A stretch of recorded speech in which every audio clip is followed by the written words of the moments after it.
which takes place after the celebration of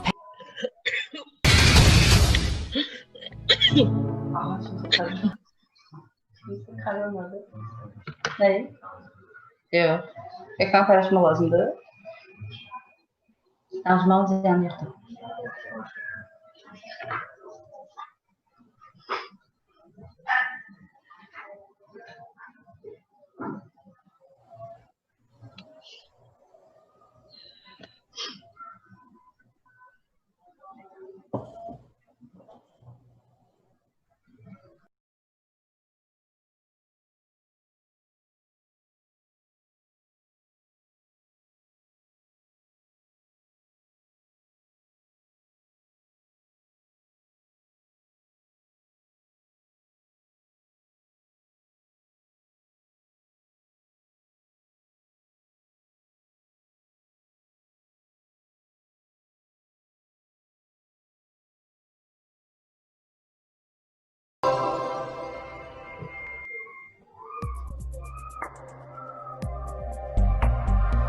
Su, şey, dışarıda su getirin. Ben tuvalete gittim.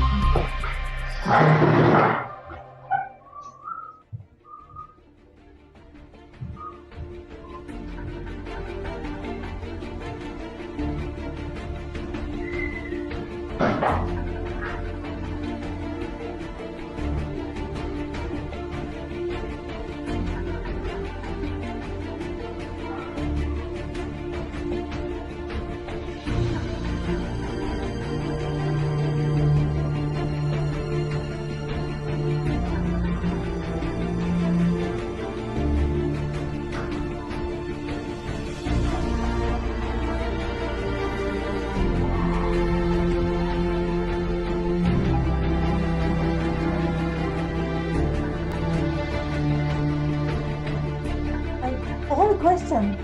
Can you remind me what would be draw? Then you are going to play just one game until someone wins, and then that's the winner. So till the first win, yes? The first win, yeah. With the same control. Yeah. Same time control. So I have to follow this, you know?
Hello everyone, how are you guys doing? Hope everything is fine wherever you are. Welcome to this, Djerba Women Online Open Finals.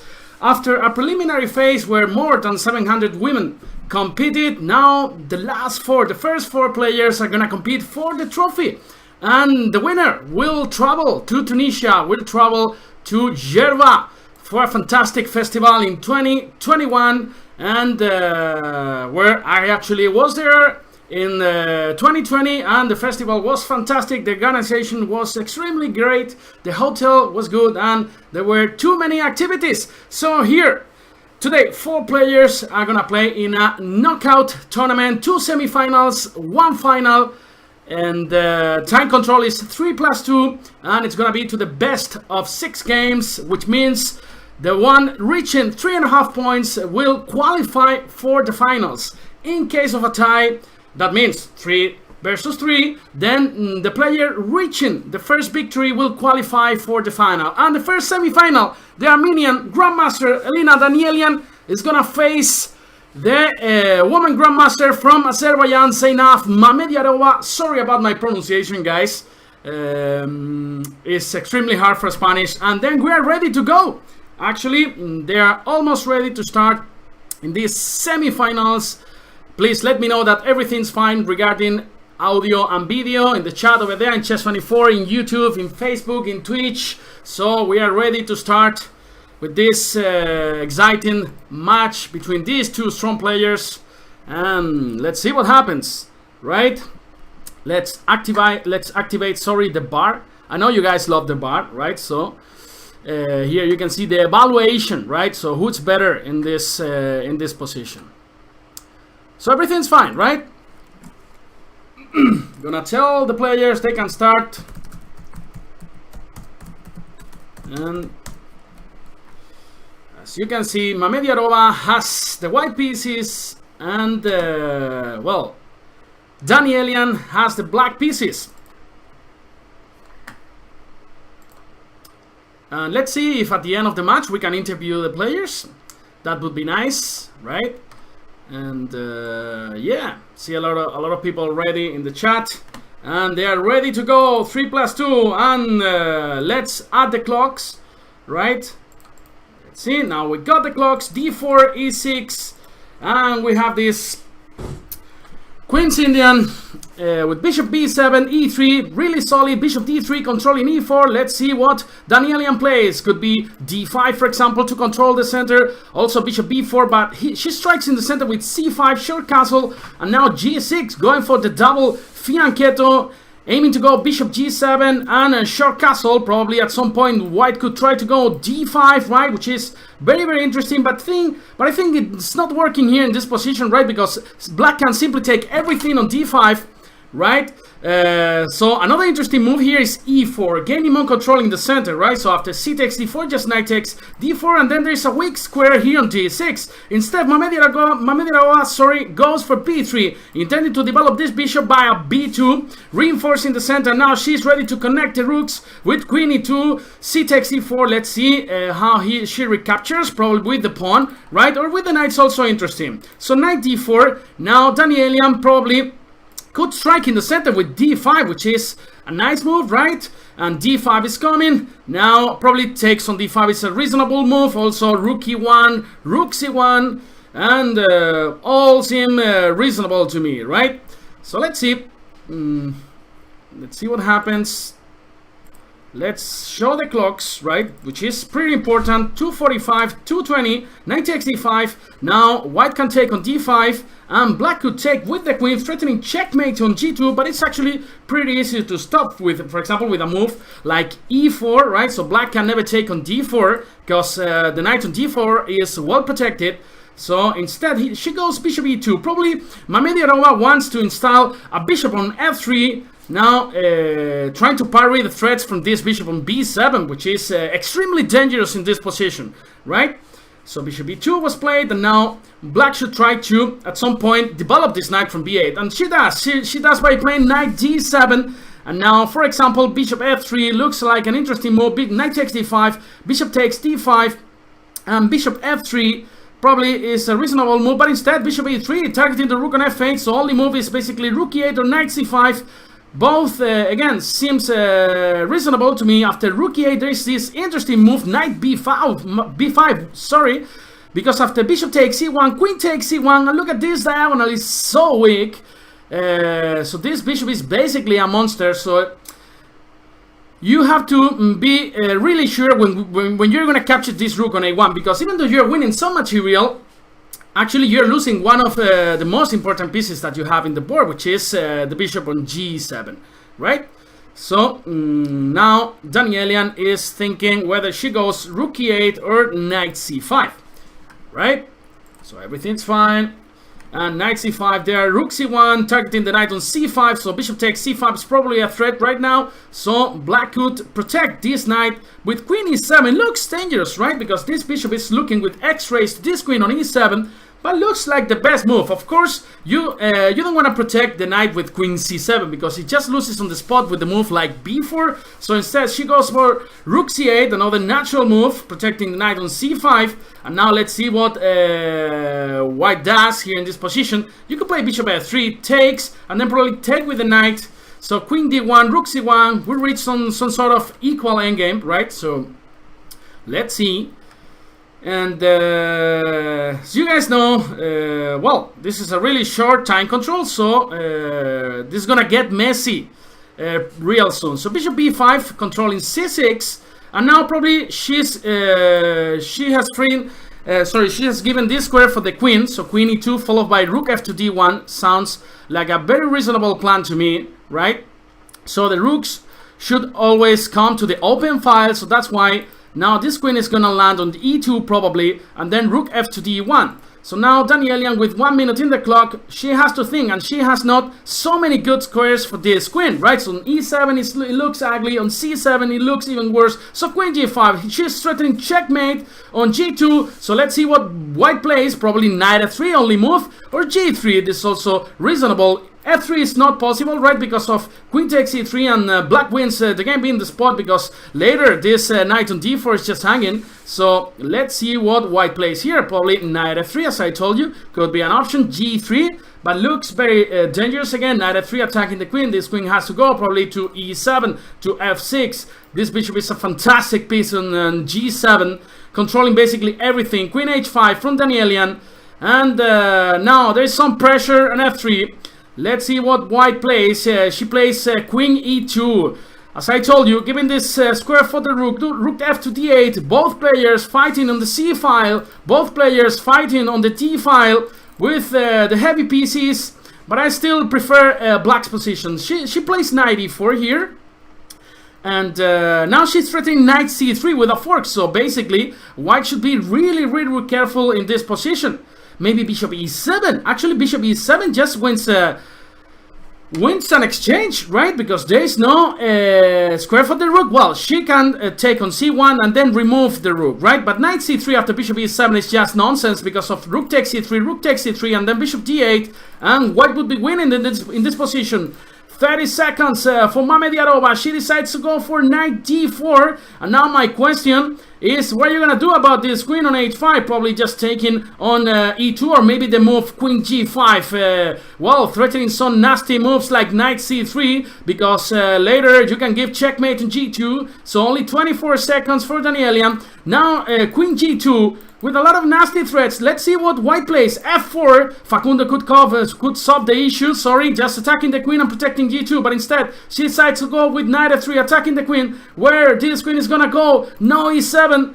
It's not available. Probably f6 could be an option, but she goes queen f5, and again bishop e7 is winning so material. Let's see if she finds out, because it's never easy in time control. It's always easy to talk from outside, right? So always with big respect to the players. Queen takes b2, and now wow, knight d6 attacking this bishop. This bishop has to go back to e2, protecting f3, and we reach some sort of equal position now. And this queen is a monster right here on this diagonal, but then she decides to change the diagonal, knight e4, and let's see if she takes the pawn. And now knight c3 is a really strong move. Actually, it's winning, because if you play rook e1, knight takes e2, followed by rook c1, it's a huge ba-boom, it's a huge ra-ta-ta-ta-ta-ta. So let's see what white has to play. She has to sacrifice the exchange with rook c3, and now she takes the pawn on b6, rook c8, and basically black is very much winning in this position. Queen f6, queen d4. Now she wants to play the endgame. Let's see that now she has e4, knight e5, rook c2, bishop f3, and now black is gonna capture this pawn on a2, and then she can even try rook d8, and now everything's been on the d file. For example, some move like queen d7 or queen d6 was winning, but she doesn't see it. So now white is in time to bring the king to the center, and queen c1, queen e5 check, g3 and queen d6. She finally sees this idea, and Mame Djerba will have to resign in this position. Queen d1, queen c3, threatening some small tricks in this position, but it's not enough. Queen a1, great move. So now king h8. There's no discovery move for for white. So this means that white is gonna resign, and Mamediarova smiles a lot. I like it. But Danielian takes the first point to home, and then the 1-0 for the Armenian player. So let's go for the second game. Now they clicked on rematch. And now Danielian with the white pieces, d4. And let's see what Mamediarova. Hard names for Spanish, yeah? So knight f3, knight f6. Probably a queen's gambit with c4, or maybe the London system. She plays e6. And let's see what Danielian plays. c4, queen's gambit. Yeah, now there are many systems. For example, she goes for the Tarrasch. So c takes e5, e takes e5. We are in the Tarrasch. But instead, she decides to go e3. And now we can reach some sort of isolated pawn structure with e takes d4. Now knight c3. And let's see how white develops the pieces. So bishop e7, now bishop e2, or she can even take on d5 and then put the bishop on d3, which looks like a really natural square because you are targeting h7 in many lines. Take care, be careful with the Greek gift. You guys know this idea, right? Bishop h7 followed by knight g5, which is not working, obviously, in this position because there is a bishop on e7, but instead she goes for short castle in this position. Now, moves like rook e1, a3, natural, all of them, bishop g5, developing pieces. Probably black wants to develop this bishop via b7 and then establish some important control on the center. So bishop g5, bishop b7, and let's see, you can try to play bishop c2 followed by queen d3, threatening moves like bishop f6 followed by queen h7. It's not the end of the world for black, obviously, because you can always play knight d7, reinforcing f6, moves like g6 later, but there are so many interesting attacking ideas in these positions. In many cases, you can go knight e5 followed by some knight f7, and you can never take the pawn on d4 because there is some nice discover check with bishop h7. Instead, she goes for bishop c2, preparing queen d3. And now, let's see, knight c6 is really interesting because if you go queen d3, you can play knight b4. But instead, she goes for knight d7, queen d3. Now the machine is here. Now many nasty threats in this position. You can try rook a d1. You can try knight e5 later. So h6 is played, and now this bishop has to retreat, for example, to f4, to h4. Looks like a reasonable square too, because you're always keeping an eye on f6. And in case this knight goes away, you can take on f6 and then boom, boom on h7. So 2 minutes, 10 seconds for Danielian. 2 minutes, 20 seconds. What's up, everybody? How are you guys doing over there in the chat? I don't see you rooting for your players. Instead, she goes for bishop f4. And now, look at this move. Rook e3 to play knight e5, to play rook g3. And all pieces looking to this king on the king side. But she goes b5, trying to create some sort of counterplay on the queen side. And now knight e5 looks like a very good to me. Because after knight takes e5, I don't want to take with the pawn probably. Because then I allow the queen trade. But instead, I want to take with the bishop. Because my threat is to take on f6 again, and then queen h7 checkmate. So let's see what she does in this position with 1 minute 45 seconds. And yeah. Queen b6, and now black is ready to bring some pieces to the center, for example with rook d8, stuff like that. And now knight e5 looks extremely strong because you cannot even take on e5. Right, because now you can even take with the pawn since the queen is not on d8. So basically you cannot take on e5, and then you are threatening to take on d7. He plays rook d8, and now look at this move. Look at this beautiful move. This is a huge baboon. Knight takes f7, king takes f7, queen g6, and then wherever you go, for example, you go to g8, you can take on h6, and this looks extremely bad for black. So, but it's not easy. It's not easy to spot this move. Knight f7 followed by queen g6. Instead, she goes for queen h3, also intending to sacrifice on h6. Probably black now has some time to play bishop f8 to protect h6 with so many pieces, trying to resist white's attack in this position. So now knight f7 was cool, right? Ma Pascual, it was a really cool move, followed by queen g6 and boom, bishop h6. That looks so amazing that now black has an extra tempo, which is extremely important when you're trying to defend your position. Bishop f8, and I don't see a clear way of winning, right? So Now bishop f8. Good move by Djerba. And now let's see what Danielian plays. For example, you can play rook d3 in order to go rook g3. Now she's preparing everything for a sacrifice on f7, as you guys can see, because knight f7 now is a great threat. It's an important threat, followed by bishop e6. So now let's see what black does. Now black can take on e5. Good move from Djerba. Now maybe she can try to exchange another piece and then put a knight on e4. And suddenly black has managed to survive in this dangerous attack.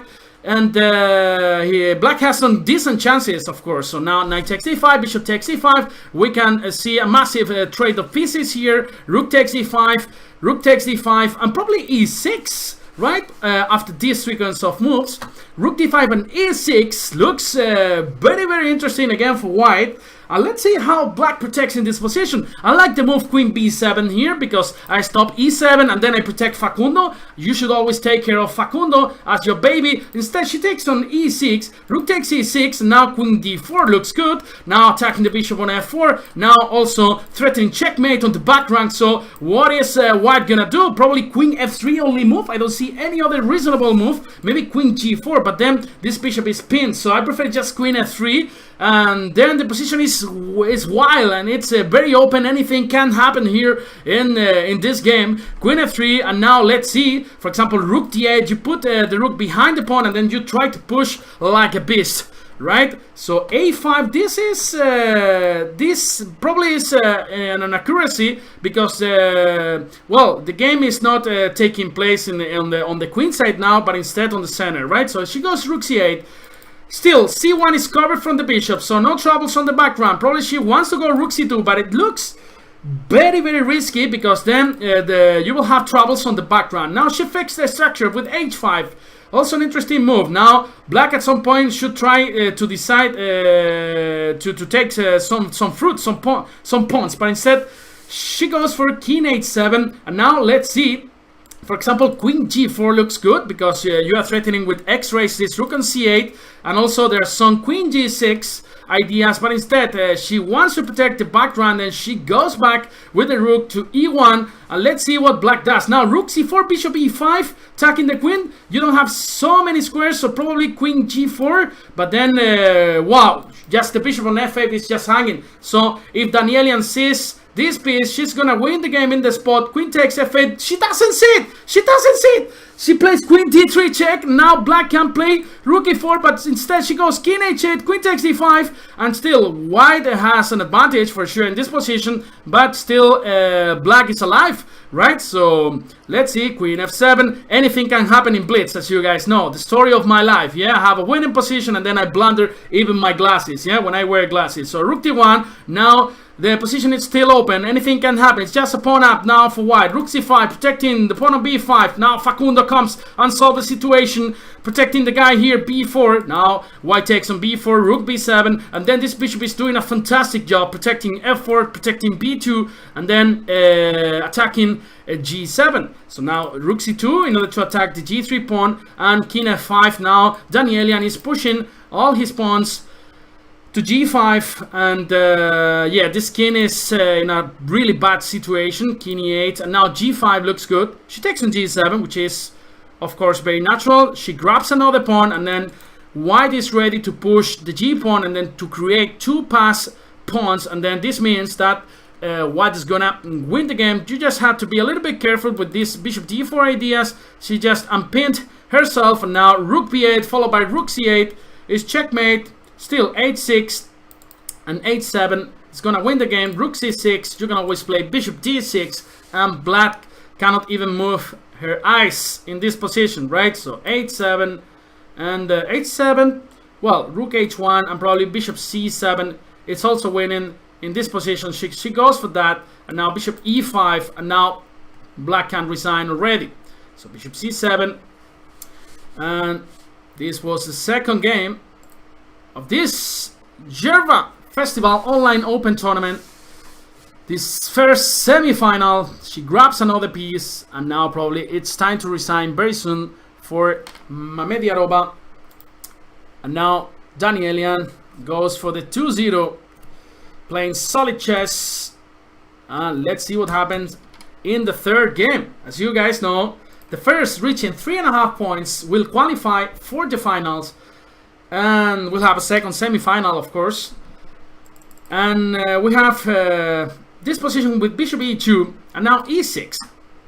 Probably Danielian wants to play d5, and after e5, knight d7, and then black is gonna try to react with the move c5. Well, trying to break the pawn chain on d4 and e5. She goes knight e1, bishop f5, and at some point this could get wild with the move g4 and f5. So now that's why black has to react in the center, g4, and then c takes d4 probably is the best move here in this position. So you can take on d4 because there is bishop d5, c5, sorry, and then white loses the queen on the spot. So probably after c takes d4, you take on f5, black takes on c3, and this is a real mess, and I don't know what's going on, my friend. This is extremely crazy, and anything can happen again in this position. I will take white here because I'm gonna take on f5, I'm gonna take on e6, I'm gonna open files. She goes bishop g6, and now Facundo again. Facundo, come and solve the situation. f5, this is just winning a piece. Now you can take on g6, and if black takes on c3, well, g takes f7. So that's why now Mamediarova has a great advantage in this position. She's a piece up, and now she's intending to recapture on d4. Of course, black has some counterplay because black is gonna take this pawn on e5, and then this king is a little bit unsafe, right? Because you have this pawn on g4, and then you don't want to have this pawn on g4. Of course, you will love to have it on g2 in this situation, but life is hard, right? And knight c6 was played, and probably knight f3. It's also an interesting idea. So if black takes on e5, well, you can take everything and then take on d4. And now, later, sorry, black has to keep an eye on this bishop b5 check, right? So, knight d6, bishop takes, pawn takes, and now black has so many pawns in the center. For example, moves like knight f6, intending to collect this guy. You can never protect with bishop f4 because there is e5.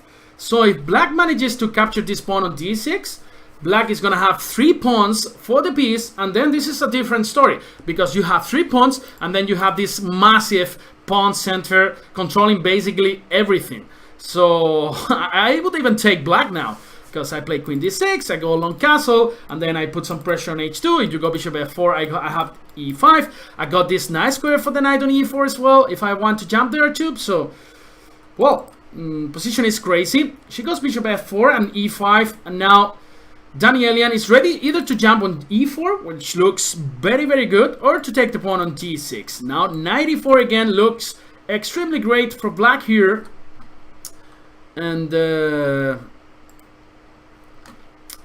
knight e4, now attacking g3.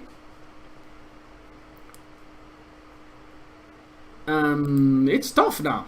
Queen f3, probably, yeah, you're gonna protect this pawn on f7. How can you do it? Well, you can just play f6, as Danielian did, and now she is ready to castle. Look at this center, yeah? Who wants a nice boyfriend? Who wants a nice girlfriend if you have this center already in your life, right? So rook t1 was played by Mamediarova, and now long castle looks to me like the most reasonable move here, and now white hasn't got any breaks, right, to try to open files, to use his pieces, to use his bishop pair. But here it's tough to open the position, right, because c3 just loses a pawn on the spot, and there are no other breaks basically in this position. So what means that probably Danielian is in great shape here. And yes, so 131, 138, bishop takes c6, now queen takes c6. Probably knight d3, trying to bring some life to these pieces from Mamediarova. Don't take on c2. I see you at home, yeah?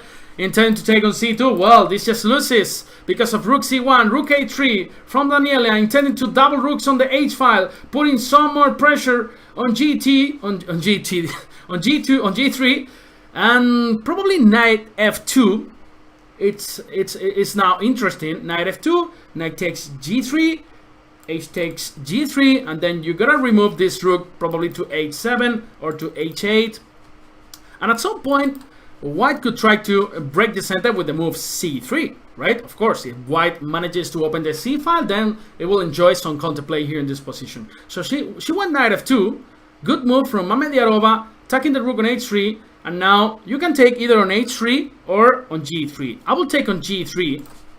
But I think knight h3 is also a possibility, a reasonable possibility. But the problem could be that this pawn is hanging.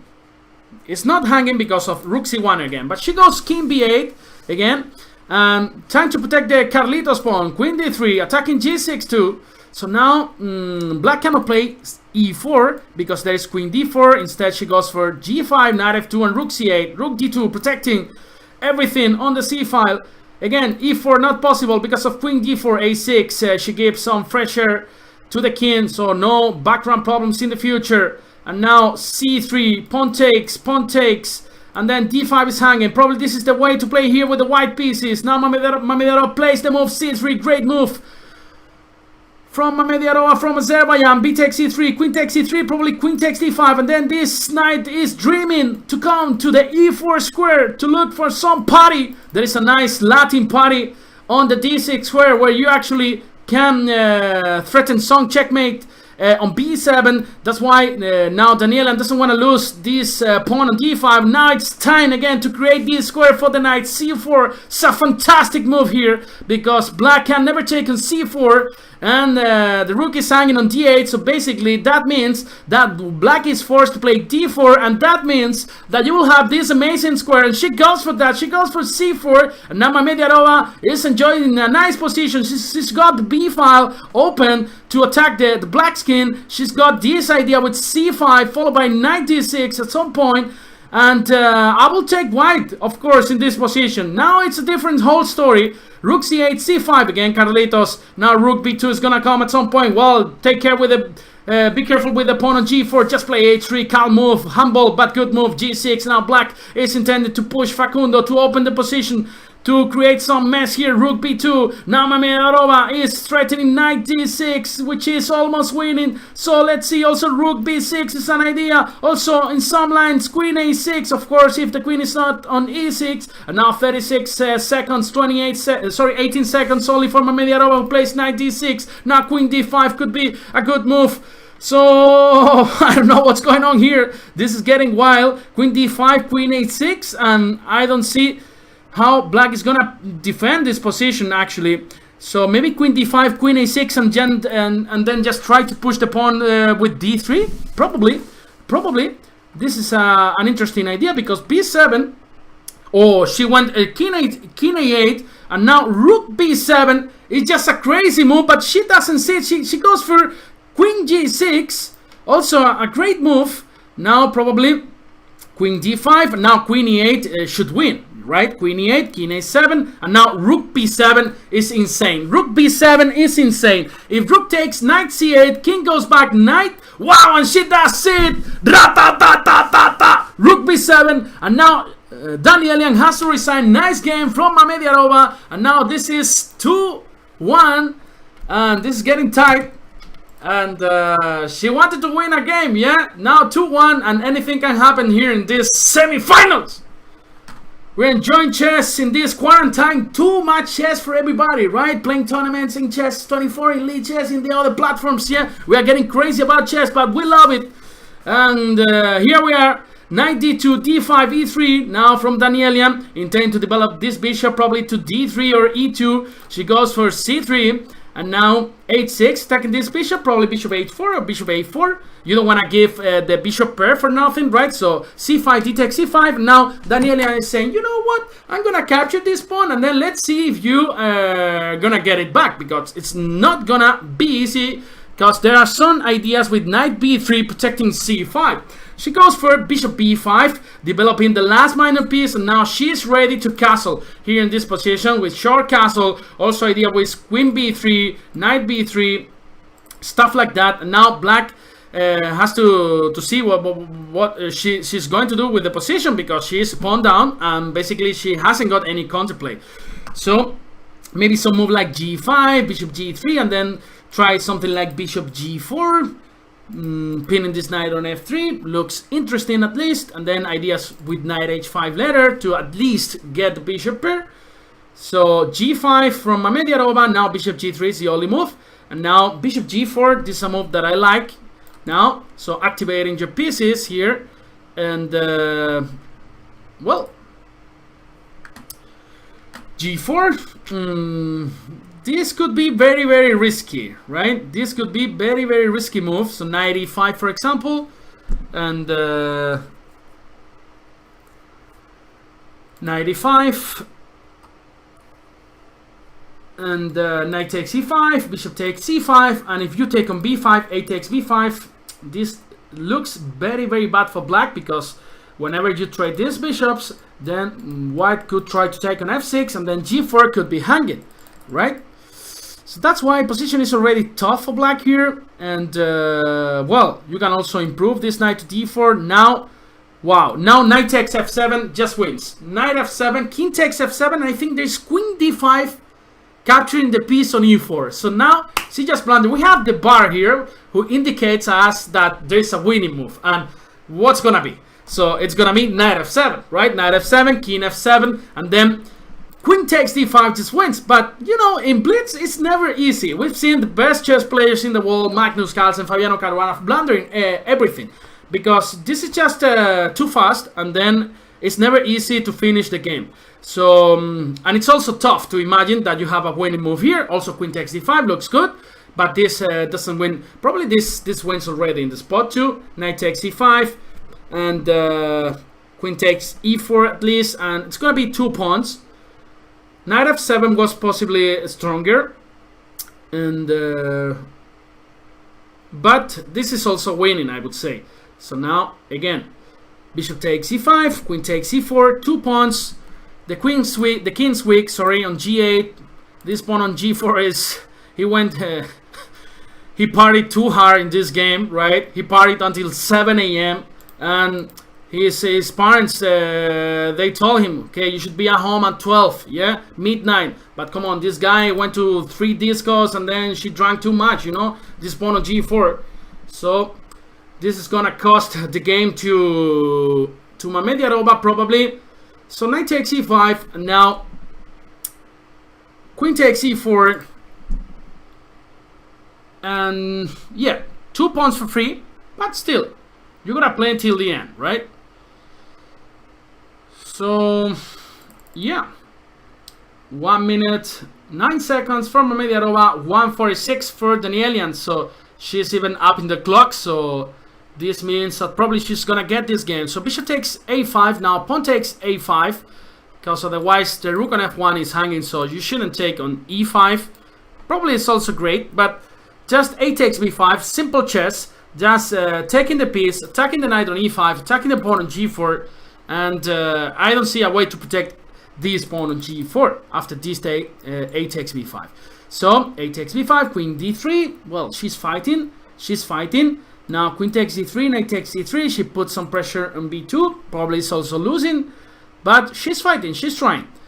And at some point, if white doesn't play correctly, she could have some choices.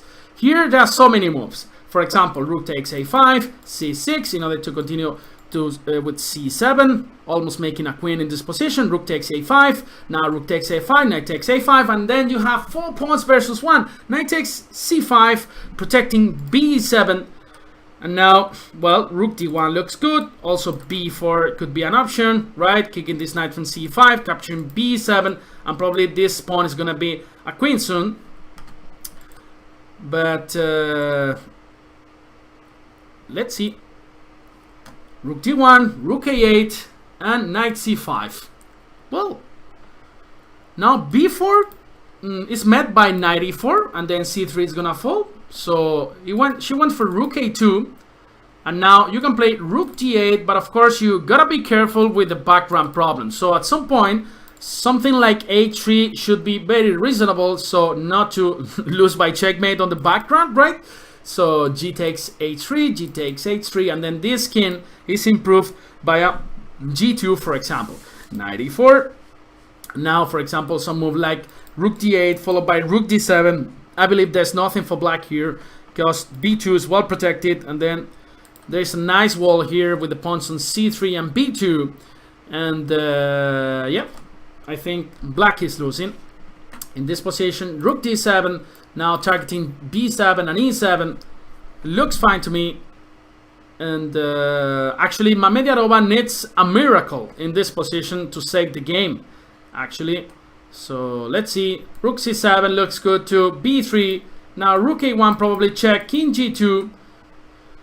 At least c3 now is hanging. But this pawn on b7 is gonna fall, and there's nobody which is able to stop this pawn on the b file, right?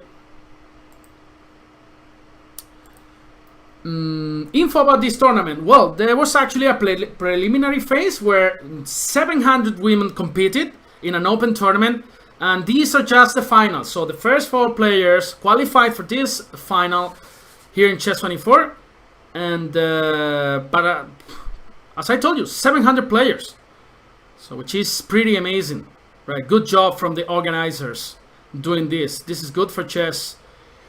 And rook d7, and now b7 followed by b8 is just unstoppable, and this means that Mamediarova is gonna resign pretty soon.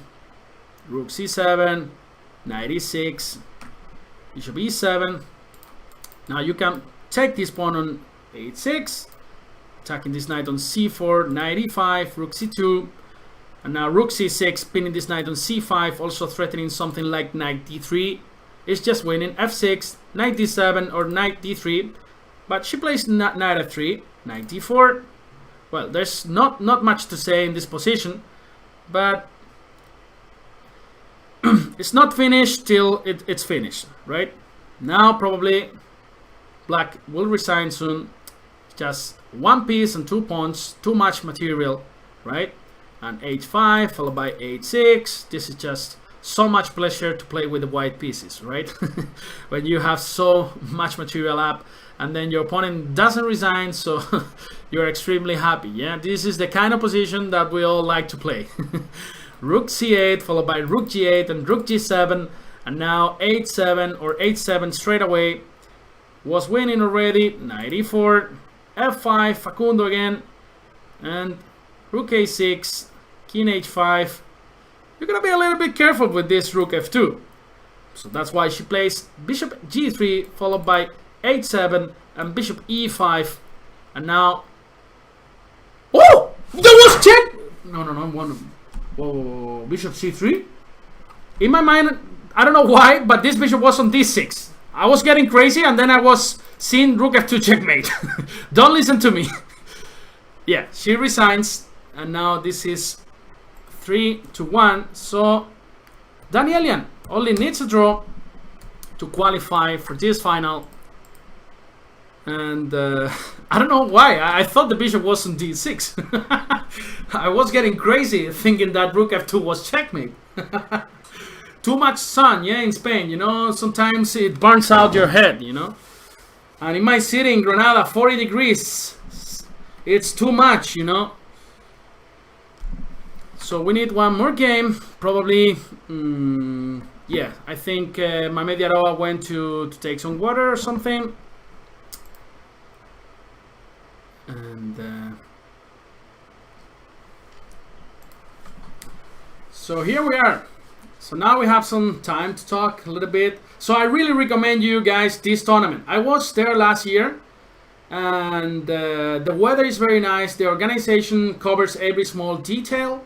The tournament was extremely strong. I mean, I was playing in a GM closed tournament with 9 more GMs. And there was also an open tournament, 2 open tournaments, I think, and some activities. I was driving these quarks in the beach, in the sand. Was pretty amazing. There is a flamingo island, where you can see a lot of flamingos. It was extremely beautiful. So it's a nice island. It was my first time in Africa, actually. Well, if we don't count the Canary Islands, yeah. But it was my first time in Africa, and then I really enjoyed a lot. The people over there, they were extremely friendly. The food was amazing. You gotta take these fishes. You gotta go to the beach and then take one of these Tunisian fishes. Brutal. Okay, this is chess and food. Okay, so where is, let's see, she disappeared. I'm gonna ask where she is. But still a draw needed to qualify for the final. The score is 3-1.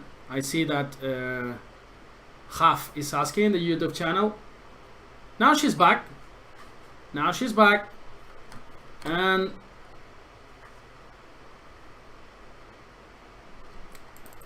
now she's forced to win. Djerba with the white pieces. She's forced to win this game, and then she tries with the move e4 c6, again the Caro-Kann, one of the most solid defenses in the chess wall. Knight c3, knight e4, and here bishop f5 or knight f6 are the main lines. You can take also with the e pawn, but she decides to make this position unbalanced by taking with the g pawn. And now this is extremely double-edged. As you can see, black can try to play e5. Maybe it's a bit risky with the king still in the center.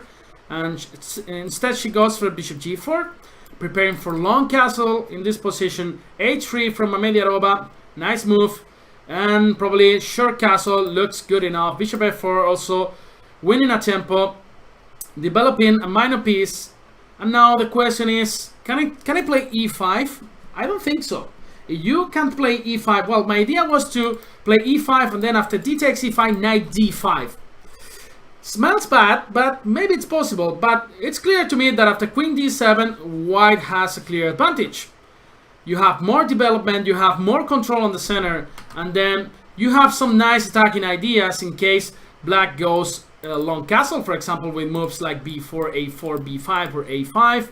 Instead, she goes for queen e2. Probably she's getting ready for a long castle in this position. Black played e6. Now this bishop wants to come back in life, right? The bishop from f8, probably you want to develop by a d6. This bishop on f4 is extremely dangerous, right? So that's why bishop d6, trying to exchange a pair of bishops, looks good to me. Or also long castle here in this position looks good to me. And let's see. 220. You can also try to go for short castle with a move like bishop e7 and then short castle, but I think this is not the best idea here in this position. You can try to use this semi-open file for your rook in order to create some sort of attack. Now you should retreat this bishop probably to d2. It's a nice square where you control all knight jumps, right? So bishop d6 and now c4 looks good because you're gonna go to b4 because c5 was winning in the spot. So knight e7. Now Djerba has a lot of space actually. You could play this beautiful move, bishop a5, to stop a long castle, but it's not the most natural move. Of course, rook a to d1. This is the most natural move. She's ready to go rook f to e1, and then at some point move this bishop to c3 or e3 and then strike in the center with moves like d5 or even moves like b4 and b5 in case she goes long castle. She goes for short castle instead. And now let's see what's going on here. You can play g4, bishop g6, bishop h6. Crazy position, right? I'll take white with no doubt. And let's see. 2 minutes for every player here. And she goes for queen e4. Now after bishop g6, probably she wants to go to h4, creating some threats against this Facundo pawn. We got the Facundo twins now here on the f file, but bishop g6, queen h4 targets the f6 pawn, and you cannot protect it with moves like king g7 because there's bishop h6 winning an exchange, and probably with checkmate because later you will capture this pawn on f6. So that's why bishop g6 maybe it's not the best move here. Maybe something like f5, but probably same idea with queen h4 and then bishop h6 followed by queen f6. So I would say this is a really dangerous position for black. And yeah, Facundo is a Spanish name. Yeah, it's not Facundo. So let's see, but I understand why she's taking so much time to play the next move, because there are so many nasty threats here. She goes for rook d8, And now queen h4 just wins a pawn. Well, it doesn't win a pawn because black is forced to take on f3. Because if you go bishop g6, then queen f6 just wins a pawn. But then it wins the bishop pair after queen h4. Bishop takes f3, bishop takes f3. And again, f6 is not an easy pawn to protect. If you play f5, it weakens a lot the dark squares. For example, ideas with bishop g5, bishop f6 all the time arise. So let's see. But queen h4 looks very good. Also bishop c3, the move that Mamediarova played. Now she's ready at some point to strike with d5, and then this bishop on c3 will enjoy a fantastic diagonal. And then this king is extremely unsafe over there. So 46 seconds to Danielian. She has to protect a difficult position. Let's see, she reacts on the queen side with the move b5. And now d5 looks very, very tempting to me. I don't know if it works, but it's the kind of move that you do. But instead she protects with b3, more calm move, also good move, protecting c4, reinforcing the center. She doesn't want to lose control on the center. And now d5, as I'm telling you, looks so tempting to me. Because whenever black captures, it doesn't matter with the pawn, with the c pawn or the e pawn, you just play queen h4, attack this bishop, and then f6 is gonna fall. So now d5 again looks to me that is almost winning. So that's why black should do something about it. So probably if you go rook b8, d5 wins. So I don't know, maybe something like f5, something like that, bishop g6 or rook b8 again, d5, boom ba boom, boom ba boom, boom ba boom, d5. Is she gonna see it? Only 13 seconds for Danielian in this position. Queen h4, she attacks the bishop. Now she's forcing black to take on f3, otherwise f6 falls. Bishop f3, bishop f3. Now knight g6, queen takes f6, knight f5. Now queen f6 just wins a pawn. And after bishop e7, you got this square to escape. So no problems about taking on f6. If Mamediarova sees this escape route for this queen, probably she's gonna take the Facundo pawn. And probably she's gonna win the game. Now d5 is a huge threat. So bishop e7 looks to me like the only move. Now she wants to play the endgame, but still it's a completely winning endgame for white. So you got the bishop pair, you got more control in the center, you got you are a pawn up basically. So let's see again, d5 opening this diagonal for the bishop looks very strong to me, right? So well, you guys have any questions, you can always ask them in the chat, yeah? I'm here also listening to you guys, reading to you guys, and of course, chess ideas, questions about the tournament, about everything. Now she collects another pawn. Well, this is a different story now, but still I will take white with no doubt. Probably something like knight d4 was interesting, but knight d6, probably you can play bishop d7 and then d takes e6, and this is a really good finish from Mamediarova, which now is also threatening the knight on d6.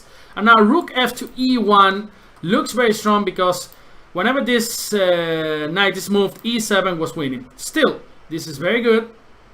Rook b2. Now white has to be a little bit careful because all black pieces could become extremely active. With bishop d4 targeting f4, f2, sorry, and now bishop f3 with 11 seconds in the clock, rook a2, bishop d8. Well, trying to simplify the position, and now bishop d5 just wins. Bishop d5 just wins. She doesn't see it. She plays bishop e2. Crazy. Bishop c4, knight d2, and now she just blundered the whole rook. And Mamediarova is gonna win this fifth game. So 3-2 is the score. And now again, Mamediarova goes for a little rest, takes some more water, and again, she is forced to win the next game. In that case, we will have a tie. In that case, the player achieving the first victory will qualify for the final. Traf Bitol is asking, what round is this? This is just the first semi-final. Later we'll have a second semi-final, and later the final. Of course, two players fighting for the first prize, which is full invitation to the Djerba Masters in 2021 in Tunisia. Beautiful island, beautiful tournament, all included. So you guys should be there.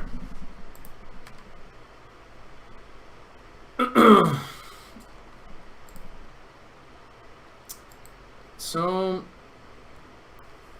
Pepe, can you give us advice for a club player to improve? Of course, Mohamed. Yes, I think the most important part is to do a lot of tactics.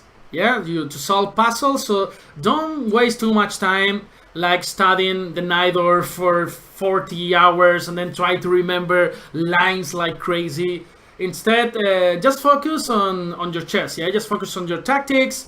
You should probably follow games from top tournaments. This is always interesting. Commentary from Masters.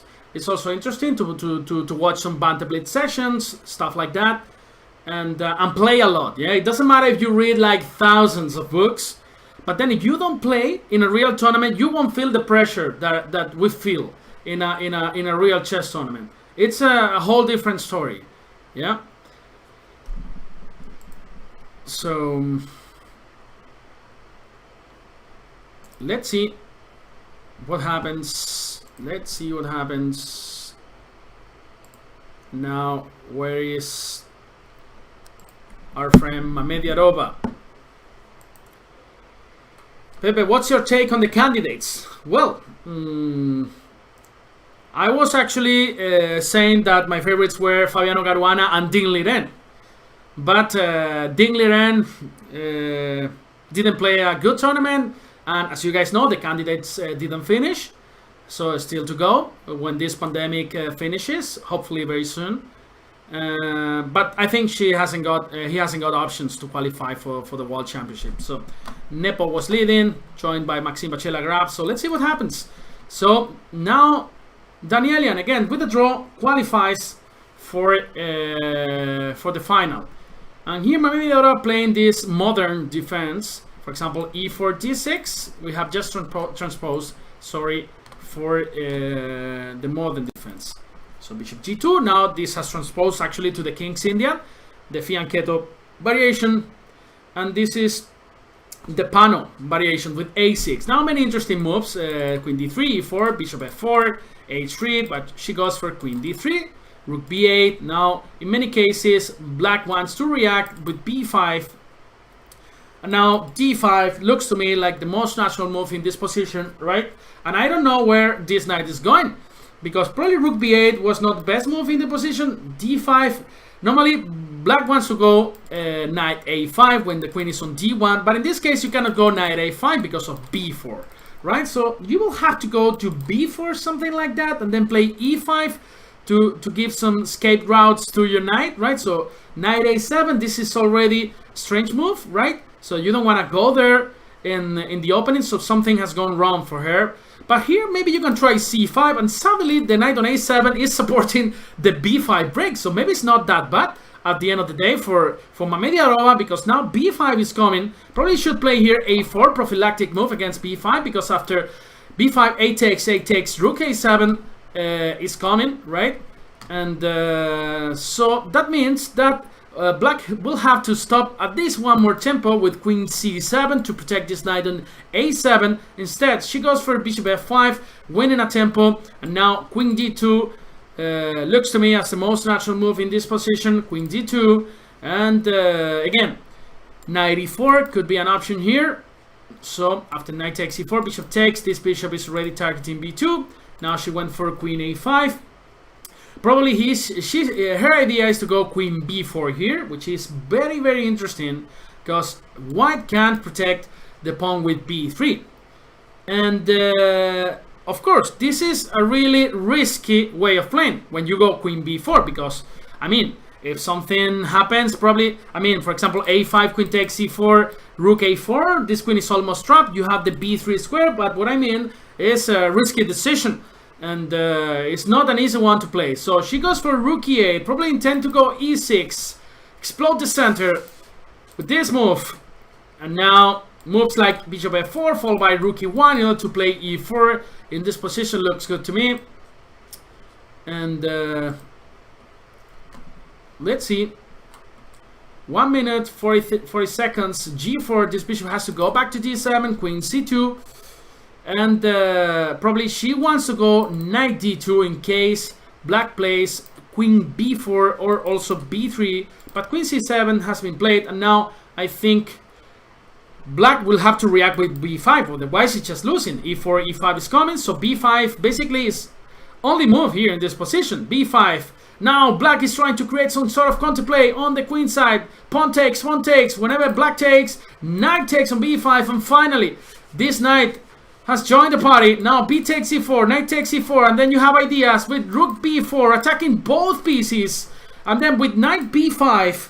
You don't want to play b4 here because this knight again is gonna be terribly placed on a7, so that's why she takes on c4 and she finds a nice square for this knight on b5, which is intending to go to d4. In many cases, black will love to take on c3, and then this pawn on d5 is going to be hanging. So knight takes c3 followed by bishop b5 looks good to me. There's a ping on c4, and then there's actually no easy way to protect this knight on c4. So let's see what Mamediarova plays in this position.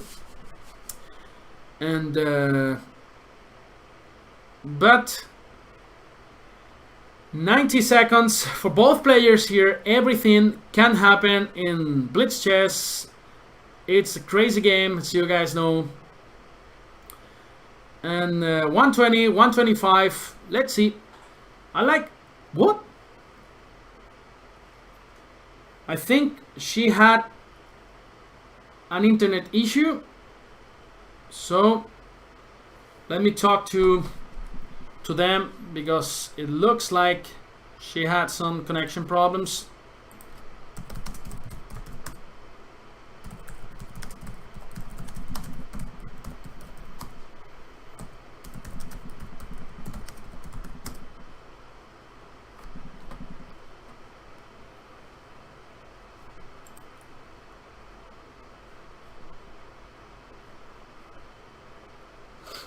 One second, guys.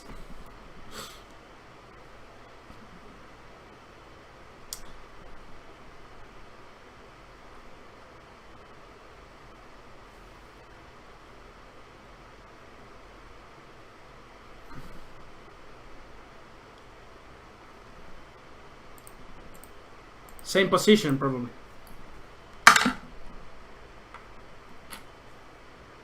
Well, we'll have to wait to see what they decide. They're talking to one of my colleagues.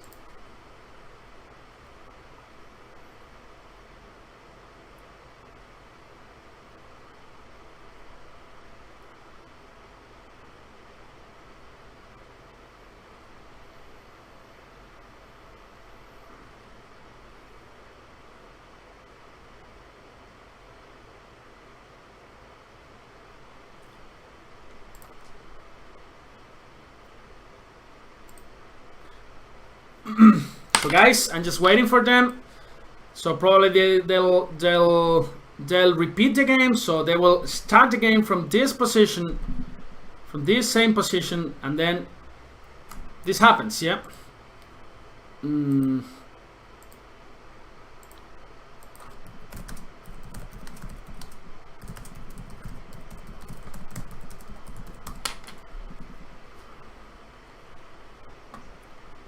So one sec.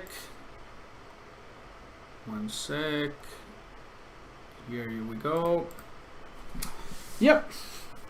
So they're gonna repeat the game. Meanwhile, we can talk about life. What else can we do, right?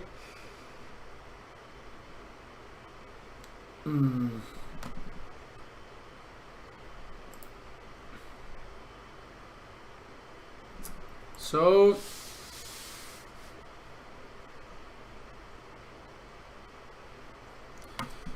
no, now it's 3-2, and if Mamediarova wins the game, she will tie the match, right? So we agreed that if some connection problem happens, that the game is gonna be repeated. So that's why we're waiting, yeah. I wouldn't like to a match to finish like that, right? So just because some international connection problem or the server problem, whatever, yeah.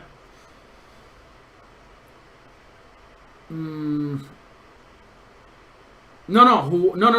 You understood. I mean, maybe I didn't explain well, but in case of a tie, then they will play one more game, and the player who achieves a victory in the first place, they will. Sorry. One second. They are trying to help them to challenge. Here we go. And you got it, right? So 3-3, they play one more game. In case of a draw, they play another game. In case of a victory, the player who achieved the victory shall qualify for the final. Probably I didn't explain it well, so sorry about that, guys. And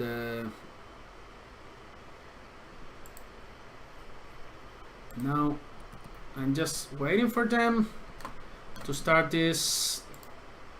My colleague Ayelen, the national master from Argentina, is trying to help them, so I'm gonna capture their faces again. And let's see. Here we go with Mamed Djerba. And here we go with Danielian. And that's it. Right? And what else I was gonna say?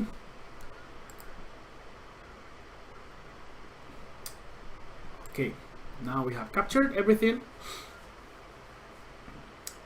Pepe, how did you manage to study civil engineering and play chess? Well, for me, my studies were always my priority, and then chess was a hobby. Yeah. It was always like that until 2-3 years ago when I started to work as a commentator. Now, probably 90% of my time I spend it with chess, with commentary, tournaments, exhibitions, stuff like that. But I always try to combine my studies with my work with chess too. So we have some international master here in the chat from Tunisia. Let me see if I pronounce correctly. Houssem Meftahi. I'm trying to learn some Arabic. Yeah, I hired a teacher. She is from Morocco, and then because my city there are a lot of Arabic people, and a lot of people from the north of Africa, and there is a great mixture of culture in my city, Granada, in the south of Spain. So now I'm trying to learn some Arabic. I wanted to learn a new language. It's so difficult, man. It's so difficult. But so good so far. Trying to understand the grammar and step by step. Hopefully next year when I am in Tunisia, in Djerba, I'll be able to say some words. Do you support Real Madrid? Well, they have started already, so they are trying to reproduce probably the same game. And well, they just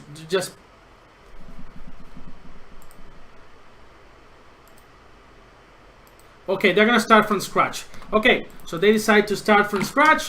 So here from the beginning, so now they're playing another game. And we have this sort of Jobaba London system, right? As you guys know, Bishop F4 with E3 D4 combined with Knight C3. For example, Jobaba has employed this system in many of his games. Sorry, H3 in order to give this free square for the bishop, so no more Knight H5 ideas. And because of Bishop H2. So now let's see. Black could play B6 in order to strike in the center with C5. This knight on C3 is not so well placed, right? Because you will love to play C4. So that's why in many positions you're gonna play Knight E2 in order to strike in the center with C4, and then probably, why not, going back to c3 with the knight. She played knight e5, bishop takes e5. And now there are some interesting ideas here with bishop h6 and knight d7. Instead, she decided to go knight d7, and now Danielian took on g7, and we reach some sort of equal position. I like the move f4 here to stop e5, but she tried e4, opening up the position. D takes e4, and knight takes e4 probably, and black is gonna play knight b6 or knight f6, both reasonable to me. And finally, this guy is coming to the action. Queen b6, putting pressure on b2, on d4. Now, if you play something passive like rook b1, rook d8 could be very, very annoying, followed by e5. So, because whenever you reinforce with c3 with the rook on b1, this bishop is gonna come here with the tempo, right?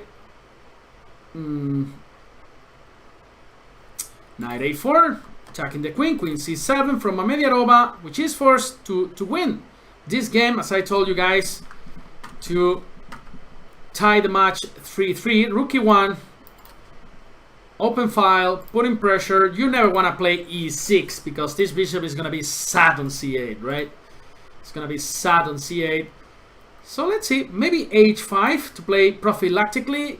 So you can play bishop f5. I was worried about g4, but maybe it's not the end of the world, right? g4, just go back to d7, for example, or even to e6 in order to go bishop d5, try to trade this guy here in f3, and then you could actually regret playing this g4 later, right? Because this king is going to be extremely unsafe in g1. And, well, now bishop f5 was played. And now Danielian thinking what to do with this rook d8 coming, also with this knight on a4, which is completely misplaced. And, well, I think white has to be really, really careful in this position. g4, and now bishop e6 or bishop c8 probably. Both of them look good to me. After bishop c8, you can always try to play bishop b6, bishop b7, and c5 later. She went for bishop d7, knight c5, attacking the bishop on d7, and now h5 should be a move to consider in these kind of positions. Just trying to open some files to attack this king. Whenever you take on h5, you could even try rook h8 at some point. Not right now because e7 is hanging. Instead, she kicks his knight by playing b6, knight d3. This knight is ready to jump to e5. And now rook a8 looks good to me in order to strike in the center with c5 to annoy this queen on d1. 133, 110 for Danielian. Now rook a to d8 and c3 in order to play queen c2. So you want to escape from the d5, right, with this rook on d8.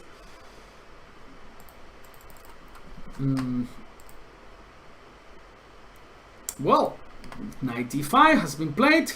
And now she wants to jump to f4 for sure, because it's actually a weak square. So you could protect this f4 square by playing queen d2. Instead, she decided to go for queen e2. Now knight f4, well, nothing really happens. You can always take and then play queen e5 if necessary. So let's see, probably white wants to play queen e5. So no more troubles with his king, right? So c3 is also a move to consider here, just reinforcing, bringing the rook to the center. 42 seconds for Danielian, 1 minute for Djerba. Again, she needs to win this game. Queen e5 check, now f6, but she decides to take on e5. Now rook takes e5, 58 seconds. Djerba, what are you gonna do with this position? Maybe e6, playing solid, reinforcing knight on d5, also f6, and Facundo to bark a little bit. f6, probably rook e2 and then rook e1. A lot of pressure on e7, so that's why she plays e6. Great move now, a3, preparing c4 probably, but then you gotta be really careful with this move c4, because then later on this pawn on d4 could become extremely weak. a5 from Djerba. Now rook d1, and position is more or less balanced, as you can see. And rook e7, strange move. Maybe she wants to go bishop e8 or something like that and then bring the rook to c7. I don't know, but that's a possibility for sure. And only 28 seconds for Mamediarova. She plays f6.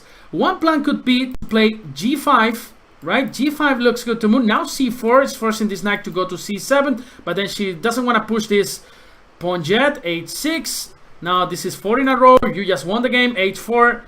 And black is solid. Maybe bishop e8 to put pressure on d4. We said that white could regret having played this c4 because d4 is going to become extremely weak. Now rook d7 could come. You can take on c6, but then you can take on d4, and then everything becomes extremely messy. Rook d7. Now there's no proper way of protecting this pawn on d4. Knight e2. You can strike with c5, and white could be in trouble. White could be in trouble in this position. Incredible. Incredible. Mamediarova is ready for the comeback. Bishop f3, and now bishop a6 looks good to me. Putting pressure on c4. She tries to kick this knight. The knight goes to g2. Intend to go to e3, protecting c4. You can't take on c4 because the rook on d8 is hanging. So f5. She goes all in. She goes all in. Facundo is here, ready to push with f4, with g4. 15 seconds. Rook d4. Rook d4. Now black has a clear advantage in this position. f4 is coming, followed by g4. f4 g4 wins. f4 g4 wins. f4 g4 wins. Are you gonna play it or not? With 15 seconds in the clock, she doesn't see, but instead she plays rook d3, which threatens g4 straight away. Rook b3 was a fantastic move. Again, f4 is winning. f4 g4. Now finally she sees it. g4. Now the pawn is arriving to f3. Bishop f5 here, and still it's not clear. Now probably white is gonna try to push or to create a pass pawn here on the c file, on the b file. Rook d2, knight g2. Great move from Danielian with 9 seconds. Now f4 is suffering. You gotta play f3. This is not the kind of move that you wanna play in this position because now the king has a route, escape route. c5. Now Danielian has a pass pawn on the c file. Probably she wants to push it at some point. Rook c2, rook e1. Now escaping. King h2, the king is gonna come to g3, but be careful because there are some checkmates ideas with rook g1, the king on g5. This is crazy. The king has arrived to f4. Now g3, just win. Boom, boom, boom, boom. King e3, and then Facundo is arriving. Facundo is arriving. He's gonna become a beautiful queen, and now she just blunders everything, and she made it. She made it, and this is gonna be 3-3, and now. And now there is a tie, what means that they're gonna keep playing until one of them wins the game.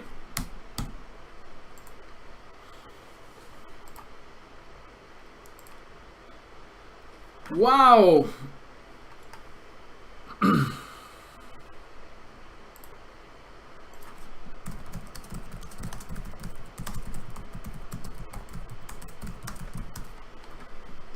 And nothing else matters. Well,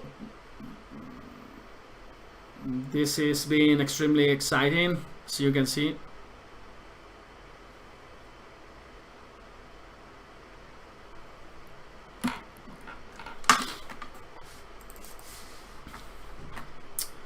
Okay, now they are informed about the tie break.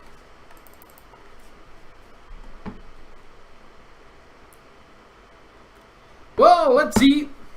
I'm having a lot of fun. I hope you guys are having fun too. This is precisely the idea of these tournaments. To have a nice time, to enjoy chess, to learn a little bit, to enjoy life.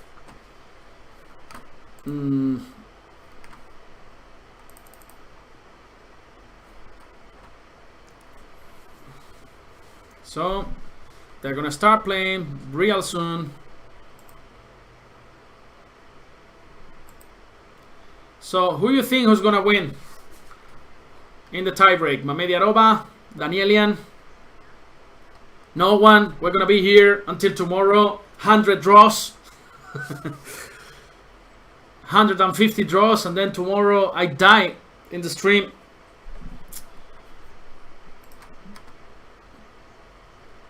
The first prize is an invitation to Djerba, to Tunisia, to participate in the Djerba Masters, so flight, accommodation with full board, etc.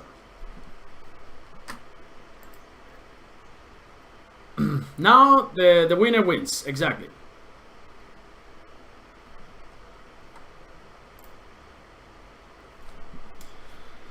Well, it looked like Danielian was gonna win the match pretty easily, but then Mamediarova is a great fighter, right? She is a great fighter, and then she kept insisting, and then she had the reward, and now 3-3, and then we are in the main line of the Caro-Kann. Now bishop d3 is the main move. Bishop takes, queen takes, and then later on white develops this bishop via d2 or f4, followed by long castle, and black is extremely solid in this Caro-Kann, yeah, as you can see.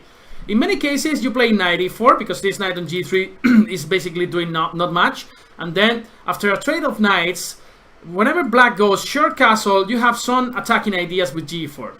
But instead, black went long castle, and now g3, interesting move. Now white is ready to play bishop f4, and then black can't play bishop d6, so bishop f4 looks very, very natural to me. You're gonna be a little bit careful because after queen a5, black is attacking two pawns, the pawn on a2 and the pawn on h5. So that's why maybe a prophylactic and calm move like king b1 is the best here in this position. I don't know. I am a little bit afraid that after bishop f4, queen a5, black could win a pawn. So that's why king b1 was played by Mamediarova. And knight takes e4, queen takes e4, and let's see, rook h to e8 could be an option, and in many cases white brings the rook to e1 since there is no much attack going on the king side now, because it makes no sense.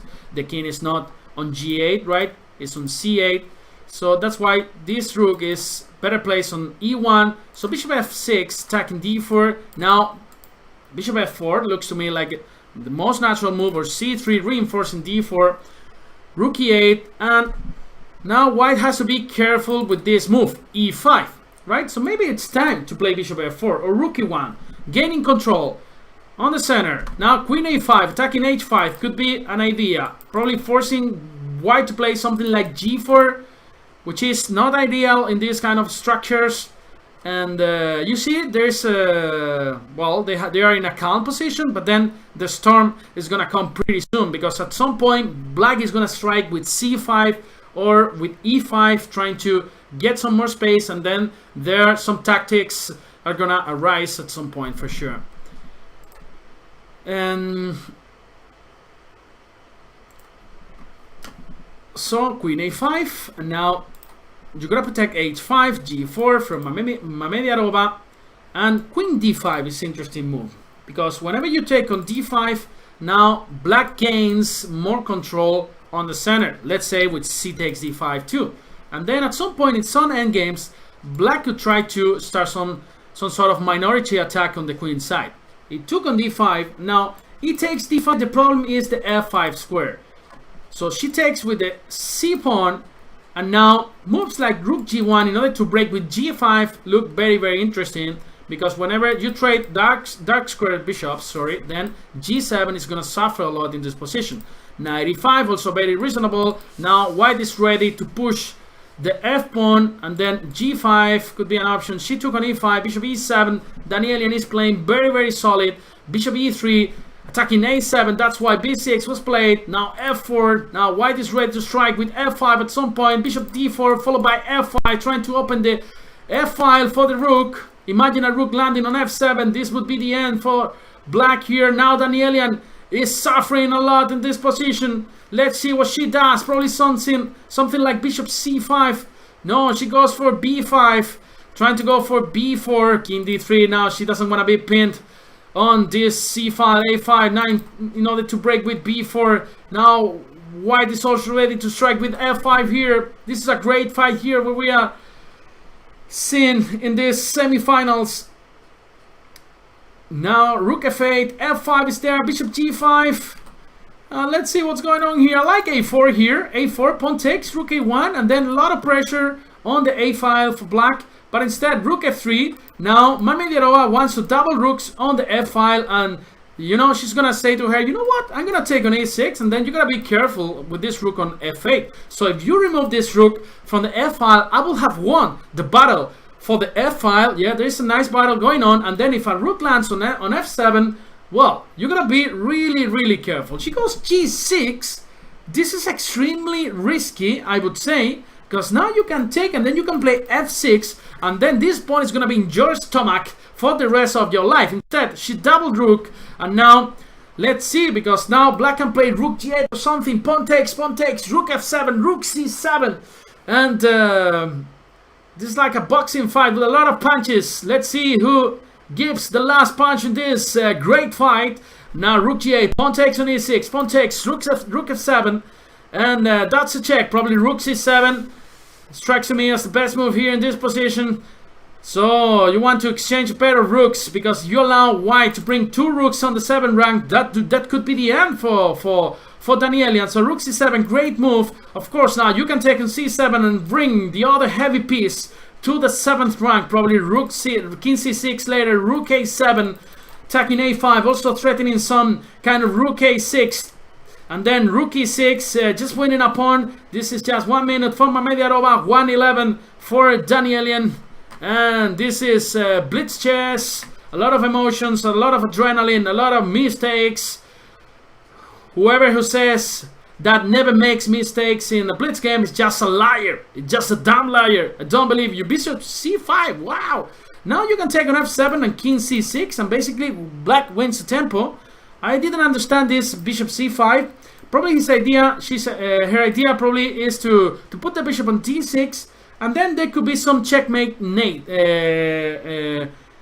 ideas with the bishop on d6 and the rook on c7. But now black has managed to put the rook on the 7th rank, and it's not gonna be easy to penetrate now with the white pieces. Rook f8, and now let's say king c6. Looks interesting to me.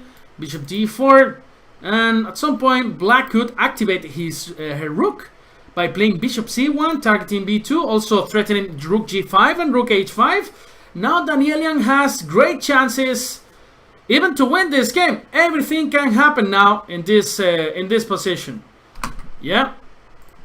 So, well, a4 was played. Strange move, because now you've given an important tempo for white. Bishop d6. Now again, I like this move. I like bishop c1, attacking b2, and also preparing a large amount of checks on the g file here. Bishop c1 was played, and this is gonna get extremely crazy if Mamediarova decides to play king d4 and king c5. But instead, she played more solid with king c2, now rook b8, and then this could end up in a triple repetition. Rook e8, but no, Mamediarova goes all in. Then she puts pressure on the e6 pawn. Now rook g2. Danielian finds counterplay on the 7th rank. Now rook b2, rook e6. This is gonna be a horse race. Who arrives first, the a pawn or the e pawn? We'll find out. Rook c7, now check, and then king b6, e6, and the pawn is almost there. I don't know, it's gonna be crazy. e6, and what can we do with the black pieces? Maybe you gotta sacrifice the bishop and play bishop g5, take on e7, and then try to collect the h pawn. And probably this way you'll have some drawing chances. Only 8 seconds for Danielian. e7, bishop takes, now rook h2 probably. But then I think you have this move, rook e5, which could be possibly winning. Now rook e5, that's a great move. You protect h5, you attack d5. Now king c6, protecting d5, bishop f8, rook h2, king b1. This is crazy still. It's not clear at all. Rook h3. Now you can take this pawn and then try to make a queen. This looks like the easiest way. Rook h2. Now she's gonna find a way. Rook c2, and now she's trying to collect this guy here after king b2. Well, she plays queen, rook e3, and now again rook h2. If this pawn falls, then there are many drawing chances. King d7, she took with the rook, and now this is game over. This is game over. And if something strange doesn't happen, this is gonna be game over for Danielian, and Mamediarova wins this match in an amazing way. King c4, check, rook g3, king c2, Rook G2. And she doesn't see the way. Bishop F8 and then King C3? I'm not so sure anymore. King C3 should be completely winning anyway, but... Okay, King C4, Rook C2, and then King D5. Well, she's fighting. She's fighting. Elina is fighting pretty hard. Rook B1, King E5, now probably Rook H1, only move. And now Rook G6, and then you're going to collect the B pawn. Now King takes B5. And A3, just Bishop takes A3. Wow, A2? And this is not clear anymore because now A1 is coming. Wow, I can't believe it. Rook G5, probably this is a draw. Yeah, King E6, the king arrives. And then A1 is coming. I can't believe this. I can't believe this. Oh, wow. What was this? She had to play King D5 there because there was Rook B1. Wow, that was the key. Instead, she didn't. And now again, this is winning for black. Rook H2. Sorry, for white. Of course. King G8. King F3. King H7. King G3. And now probably Rook A8. For Rook H8. It's not clear yet. So Rook D2, King F4. Well, let's see if she finds a way. Probably it's very simple now to collect the pawn. And since the pawn is promoting on a dark square, this is completely won. So King B3 and Rook takes A2. King B3, King C4, Rook G4, King D5, and this is winning. King E6. More than 100 moves. 90 minutes of match.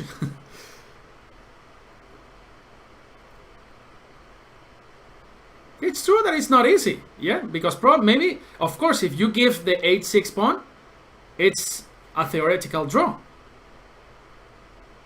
Even though this endgame is extremely difficult, but I don't see a clear way of, finding progress without giving up the H6 pawn. Rook G6, and now Rook E5 looks good. You gotta be careful because there are many positions where black could be in stalemate. Some Rook G7 ideas. For example, now King E6, check, check. Now she's gonna be hundreds of checks, and she's gonna be careful because there's the rule of 50 moves. You guys know the rule: 50 moves without moving a pawn or capturing a piece or a pawn, and then the system recognizes the game as a draw. So now, incredible. This should be now Rook F6 followed by Rook H6, and she plundered the pawn.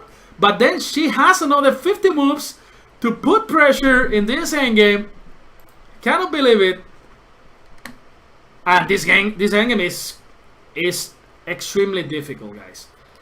It's a theoretical draw, but I have played it like 8 times. I won it like 5, and then I made just 1 draw, and then I lost 2 times, One was in the Under 18 World Championship in Belfort, like in 2005, and I was playing in board number 3 in the 8th round or something out of 10 or 11, and then I just lost this endgame, So that was a nightmare. And yeah, now there are 2 ways of defending this endgame. One is with the rook and the king on the 7th rank, and the other one is with the rook behind the bishop all the time. But this is the safest and the easiest way to protect this, to defend this endgame. So rook G6, and in many positions, well, rook H7, rook A8, and no, there's no Armageddon in case of a draw. They'll have to play another game. They'll have to play another game. Rook H7, rook G6, rook F7, bishop F6, and white is not making any progress, as you can see. So the idea is all the time to play rook F7, rook H7, So now rook a6 could be interesting. King e5. Bishop e3. Check, check, check.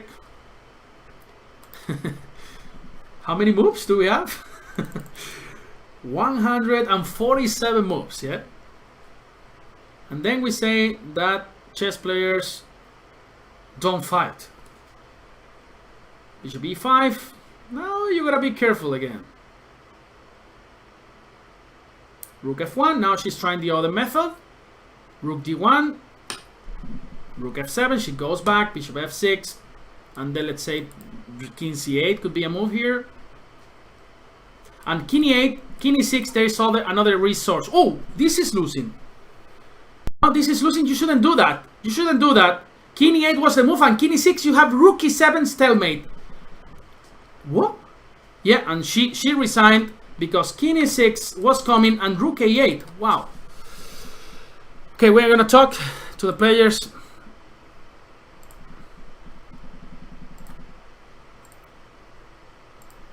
Okay, guys. Thanks a lot for the match. It's been amazing. There's been a lot of excitement. And do you have any opinion of the match? You want to say something to the people who is watching you? Sorry, I cannot hear you. Elena, I cannot hear you. You have the microphone off. Can you activate it?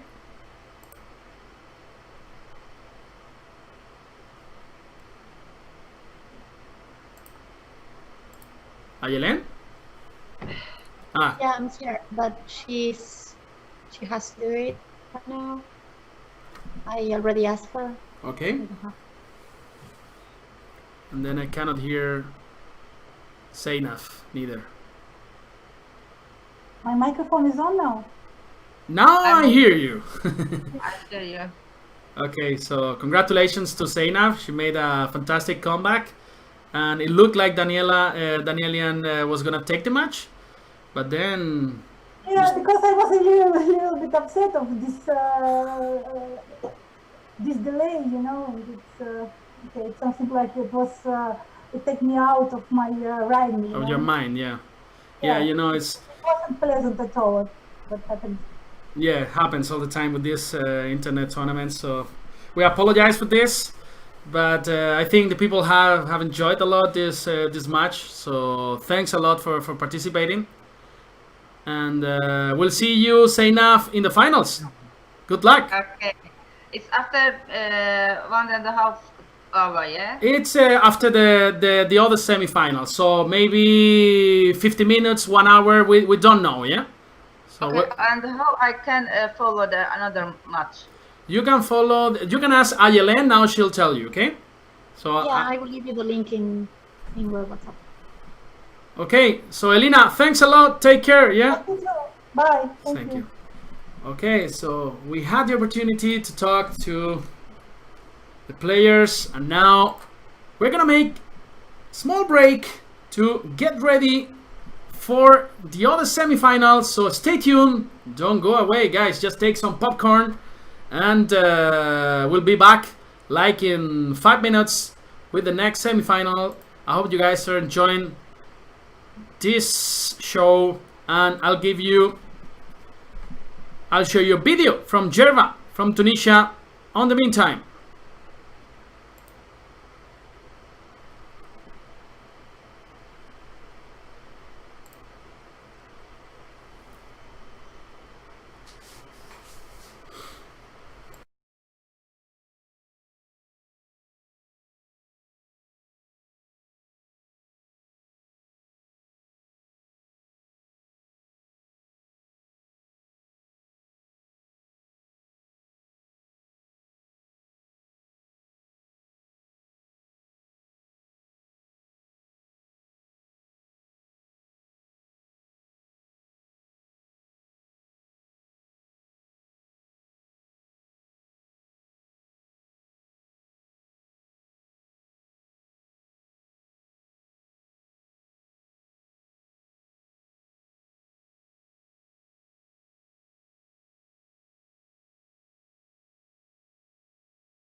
piri, piri, piri, piri, piri, piri, piri, piri.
Okay, guys, here we are in the second semi-final against these two strong players. As you can see, we have Maltetskaya from Russia in the upper part, and then we have Inga Charkalashvili from Georgia. So two strong players, two women grandmaster. So again, same format, of course. So the first one reaching 3.5 would qualify for this final against Mamediarova. Today the names are extremely difficult, yeah? My name is simple, you know, Pepe, yeah? But Cherkalashvili and Maltevskaya, yeah? Pepe, it's very simple, yeah? So, and just a quick reminder for you guys, the day after tomorrow we'll have the Chess Table Masters in Chess 24. Let me talk to the players, say they can start. Okay, you guys, you can start playing. Good luck.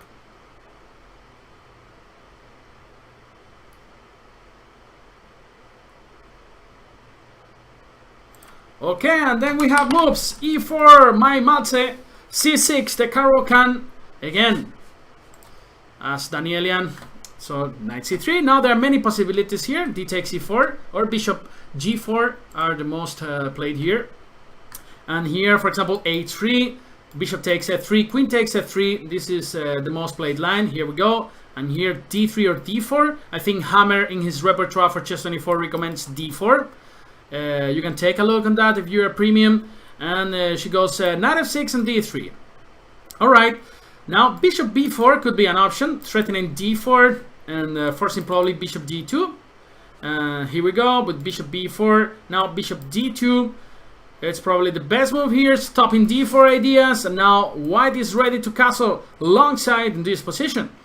Let's see, because after d4, probably this knight has to go back to b1. Otherwise, if you go to e2 or d1, then after bishop takes d2, this king is going to be in the center and it's going to be in trouble, right? So knight b1, and now a5 or queen b6. And white could have some trouble with the b2 pawn, right? So bishop takes, and then knight d2, queen takes b2, and this is just a pawn up for black. So basically, I think white will have to sacrifice a pawn here, otherwise you will have to play b3. I don't see any other way of protecting this pawn on b2. So probably b3 is the move here, if you want to keep this pawn alive, right? Otherwise, bishop g2, bishop takes, or c3. But I didn't like that move because of bishop c5. And after b4, you can take on c3, b takes c5, c takes d2, intermediate move, and I think black's better.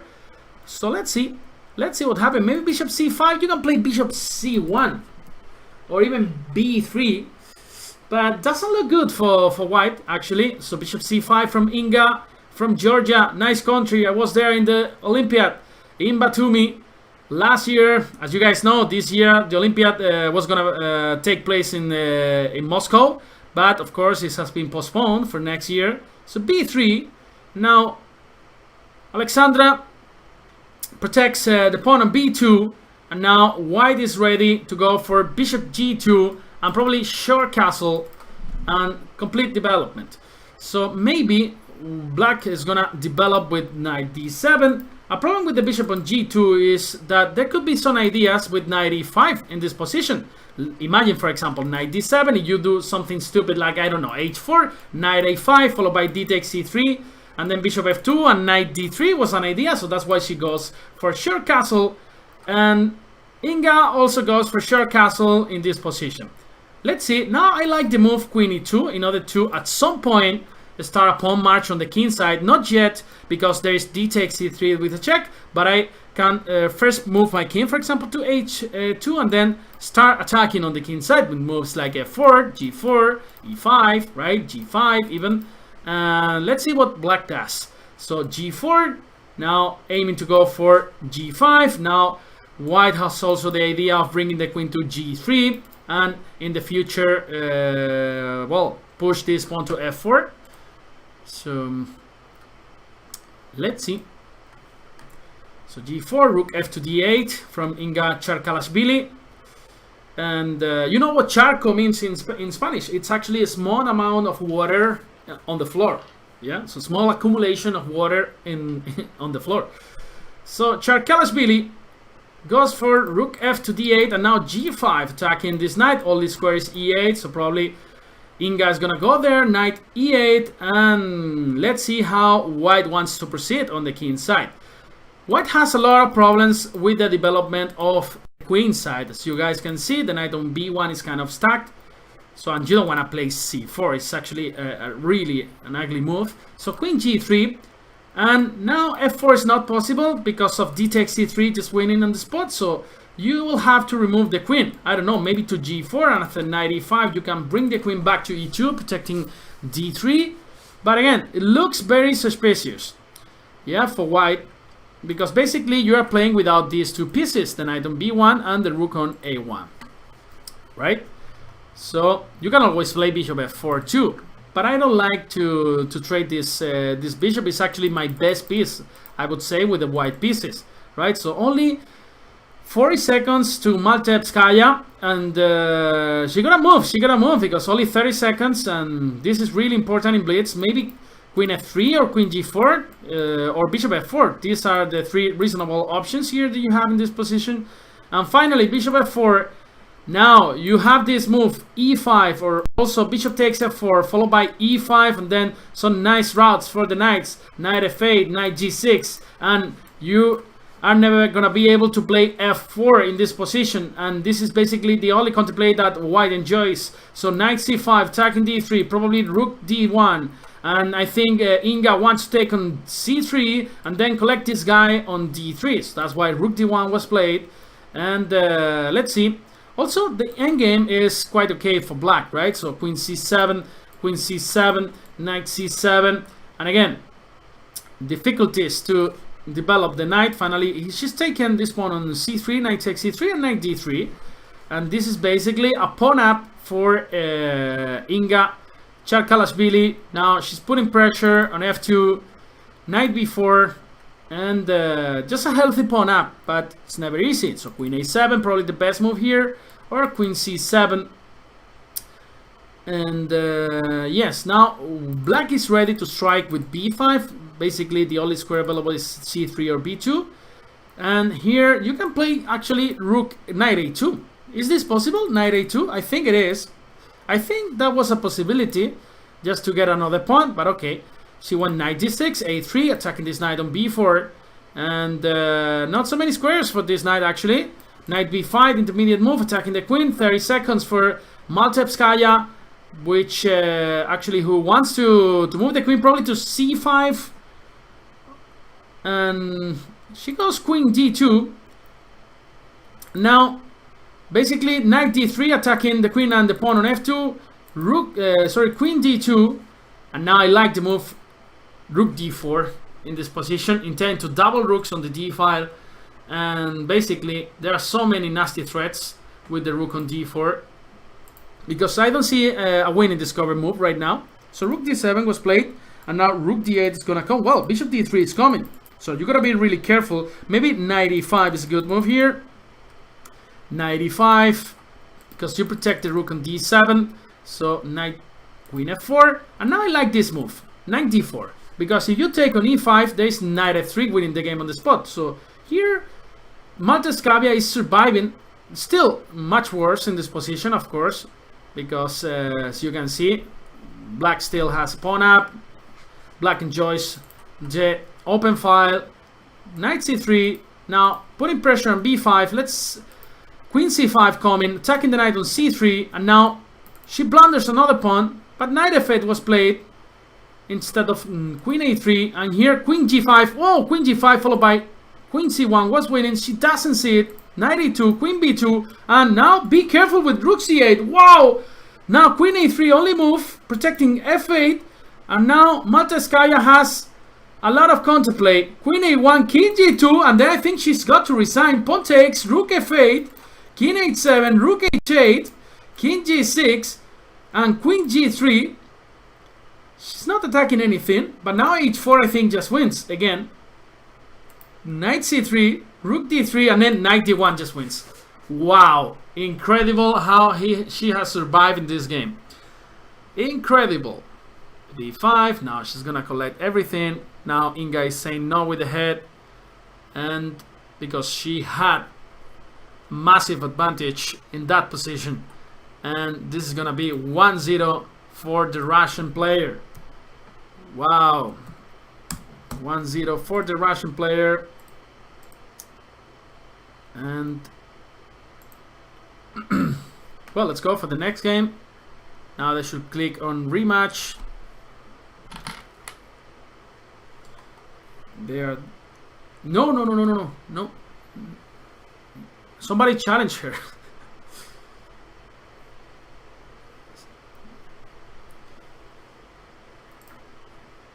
Are you guys playing?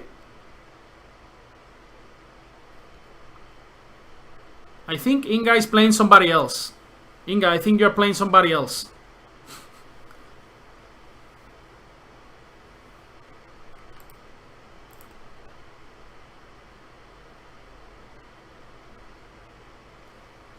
Yeah, I think you took a challenge from somebody else.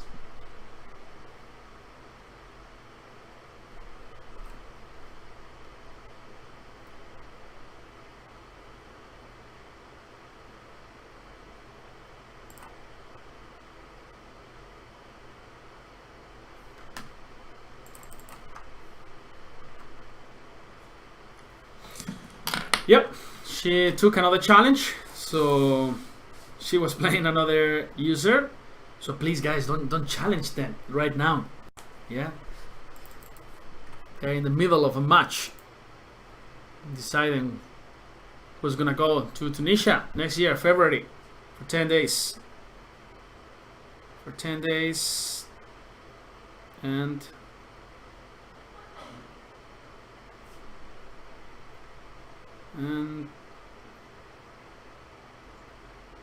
well, we're getting ready for second game. So tell me, guys, how are you spending your quarantine? Are you doing something interesting with your lives? You have teleworking, maybe, like me. I can work from wherever I want. Or you're still going to your offices, you're studying at the university, and then you still have exams. I think in Spain they're finishing now with exams.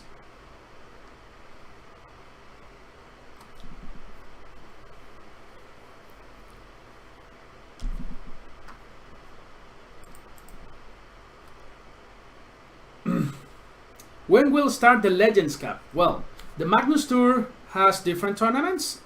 I'm answering the question from Pedro. And the next tournament is the Chessable Masters.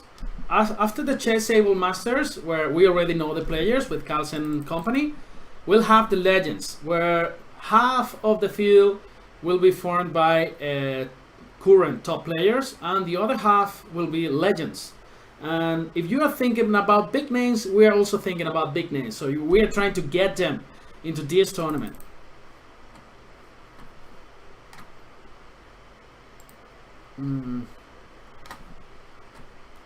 Well, now they are ready to start.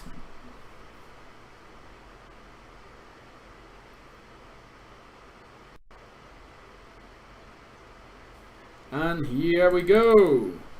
Here we go. Finally. Now I think she got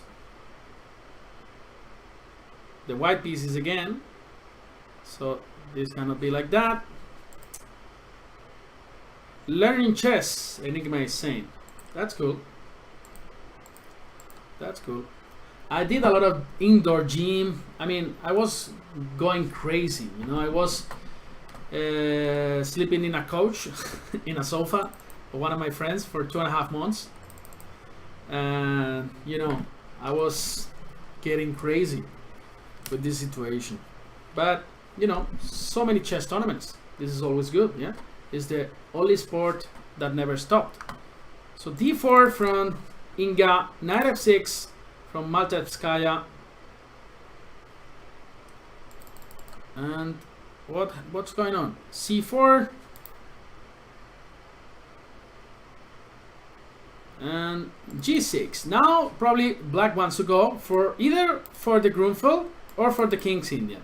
Now she plays f3, e4, and now we're in the King's Indian in the same each system, which is very interesting, very aggressive. You want to play with bishop e3, queen d2, and then in some cases you want to go long castle and then play h4, h5, bishop h6. Otherwise, whenever you can bring this knight to h3, just do it. For example, if black plays knight d7, just play knight h3, and then the knight on f2 is fantastically placed.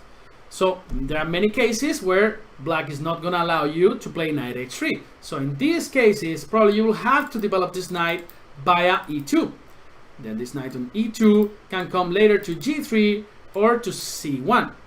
But the best square for the knight is on h3, is on f2 in these same systems. Actually, in many cases, you go knight g3, short castle, and then knight h1 and knight f2. Okay, knight a5 from Maltevskaya, knight c1 protecting this guy on c4 that was tagged. Actually, knight d7, and now probably black is ready to strike in the center finally with c5, which normally is replied with d5 close in the center. And now white has many interesting ideas. Well, the normal one is to castle short side, but then you can also try to castle long side and then attack quickly with h4 and h5. What can black do here? Well, play in the Benoni style, in the Benko style, for example. After d5, you play b5, and you sacrifice a pawn, you open the a file, you open the b file, which in combination with this monster is gonna guarantee you nice counterplay, right? So short castle, and now I think you should take on d4. You should take on d4, and then probably play something like knight e5. So attacking c4 whenever white goes, but she castled instead. Yeah, she castled. Now I think you can take on d4. Bishop takes, knight e5, attacking c4, and when b3, you can bring this knight back to c6. So you force this bishop to go back to e3, right?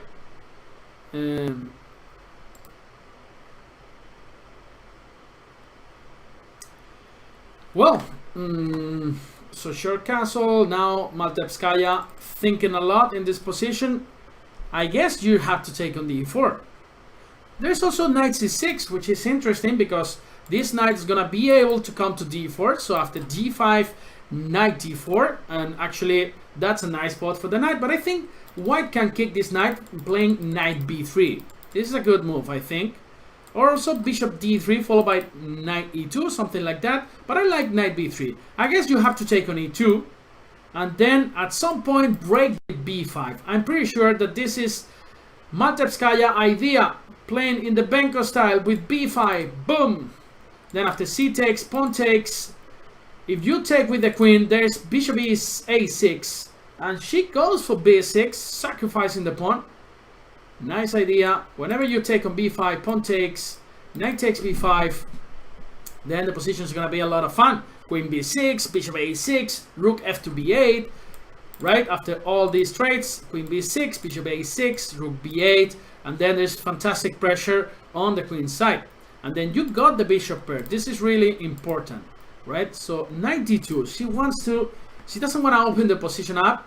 Now I guess b4 should be a great option because you're forcing this knight to go to d1 or to a4. And if the knight goes to a4, queen a5 thing is a fantastic move because you can never play b3 because the rook is hanging. So yeah, b4 looks good to me. Also knight b6 looks interesting. So you're insisting in white to take this pawn on b5. So that's why knight b6 looks interesting to me. Also knight e5, these ideas. Also rook b8 could be an option, right? So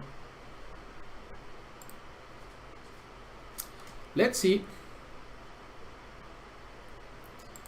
Now 40 seconds to Maltevskaya. Now she's gonna decide, otherwise she's gonna run out of time. And we'll see. Knight d2. She's thinking. Knight e5. Now c takes b5. I guess you're forced to play it because if you play b3, now this runs into knight takes e4, and then the knight on c3 is just hanging. So I think you're forced to take on b5. A takes, knight takes b5, and then queen b6 probably. And there's a huge compensation here. Now this allows a4, and now I guess queen d7. You gotta be careful with this move f4. But that's why she plays queen b8, and then putting pressure there on b5, f4, and now knight d7 is gonna come. 20 seconds only for the Russian player, 110 for Inga. But I think she just blundered the pawn with knight c4. Now pawn takes, rook takes a1, and then queen b5, and this is a clear advantage for black because this is the typical Benoni position, but with balanced material. So this is what you dream when you play the Benoni, right? So knight b6, And I guess b2 is gonna suffer a lot after these trades. So b3, and then I don't know, you can try to play queen b4, for example. Whenever bishop d2, you can give a check on d4 and activate this bishop. So knight takes e4, now b takes e4. Still, this is a good position for black. Queen b4, and now black is trying to probably to put some pressure on c4, but you gotta be careful with this move e5, and Inga goes for that. So d takes e5, probably f5 is very, very interesting. She took an e5. I'm not pretty sure about that. Now threatens checkmate almost, so f6. Facundo solves the situation. Bishop takes, queen takes e4, and then this is very good for black because now d5 is hanging. Rook a2 is coming. 3 seconds for Maltevskaya, who has got to move. Queen d5, bishop e7, rook a2, good move. Now queen f3 runs into queen f3, and then you gotta take with the pawn, because if you take with the rook, there is checkmate, and h2 is hanging, and this is a completely winning endgame for the Russian player. Now rook d1, h5, she starts running, g5, king f7, king g6. She plays f4, bishop c3. She doesn't want to lose this pawn on f6. Now king f7 is gonna come, bishop d8 and bishop b4, and she blunders the f6 pawn. Wow, she doesn't see h4 again. She can take this pawn, and now this is a whole different story because the f6 pawn just fell, and now h3. Of course, this is still very dangerous for white, but should be a draw. I think, playing correctly with the black pieces, this should be a draw with 3 seconds. Bishop c5 check, king h1, good move, king f7, and it's the best of 6 games, guys. I see somebody's asking there, Lee Matthew. So that means, wow, rook c1 wins and bishop g1. She blundered, bishop g1, and yes, she's got to resign in this position. Wow, 2 blunders, and now Inga is in a tough situation. So 2-0 for Maltevskaya. Now she needs 1.5 points to qualify for the final. And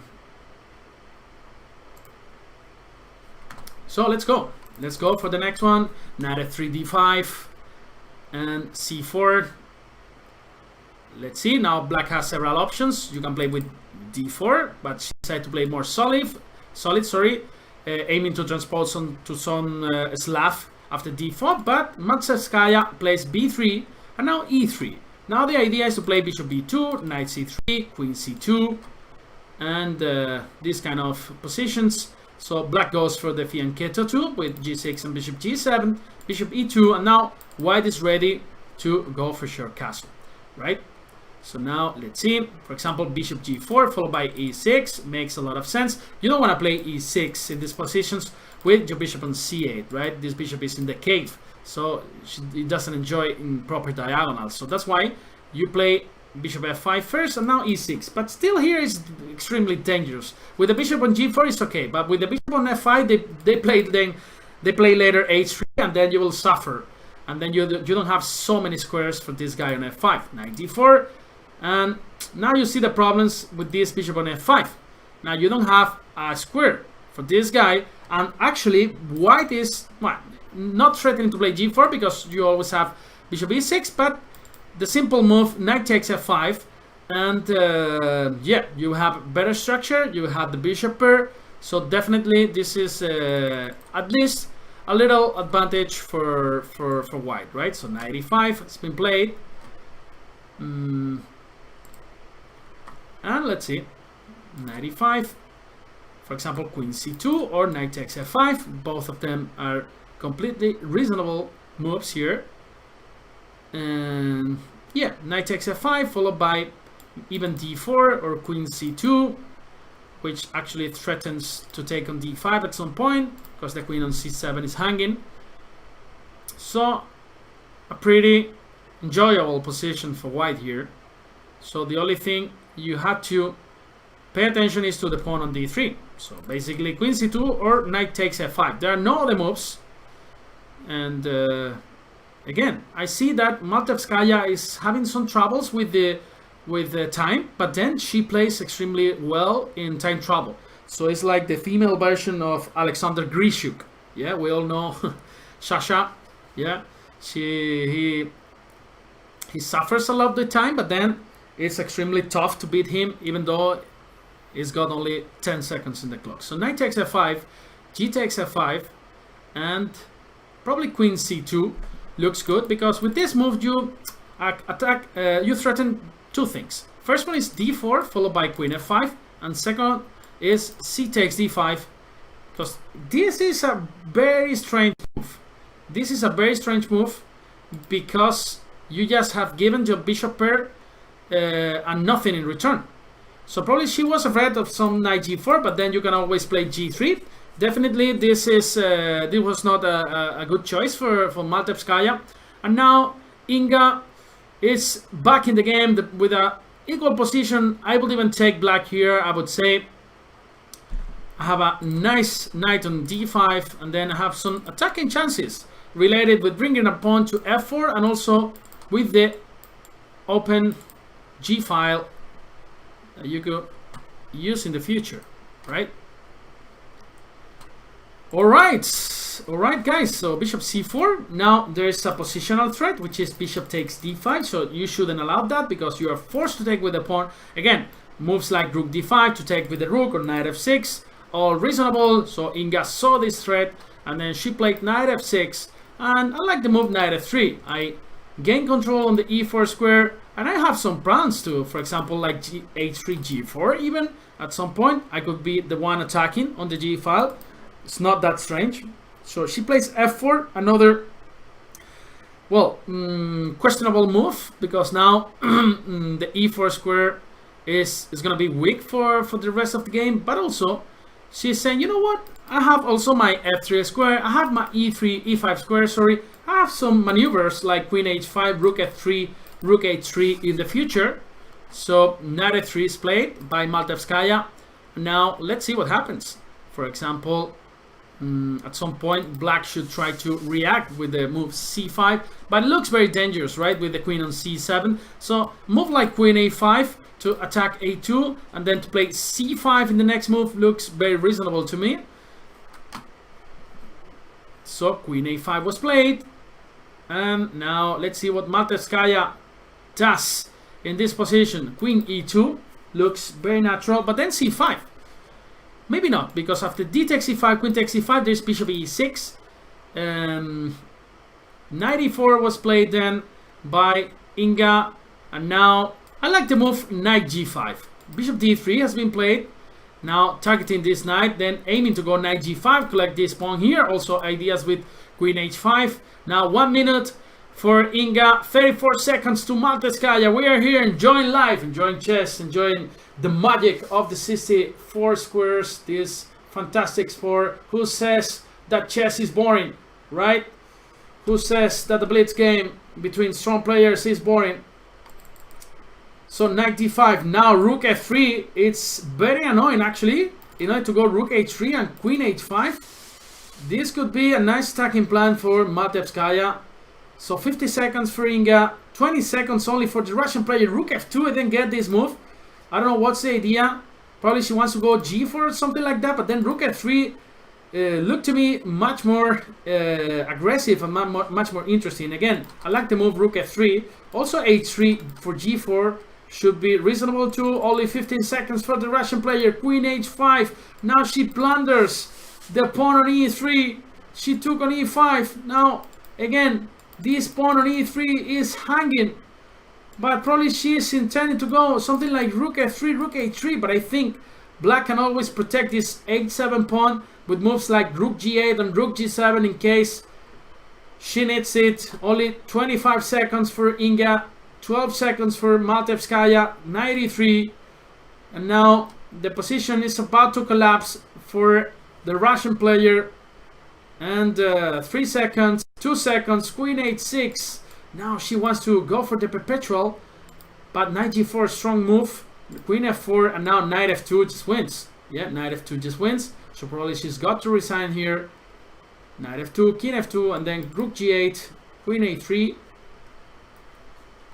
But then you have this idea all the time. Queen e7, also covering the dark squares, and now black is ready to go rook g8 in case he wants, or rook d7 to go rook d8, put pressure on d4, queen d7, rook d2, and c5. Finally, striking in the center, d5, trying to create some mess. I guess you can just take this guy and nothing happens actually.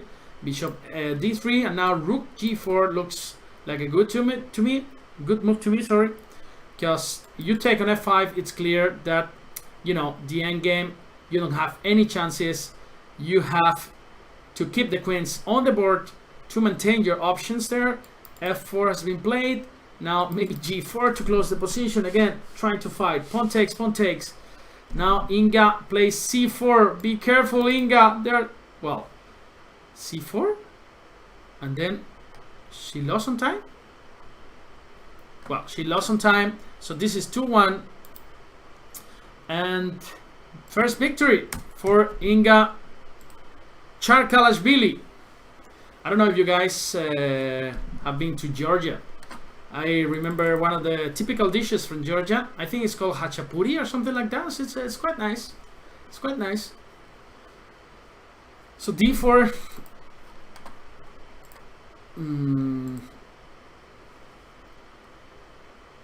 Particularly difficult surnames. I agree.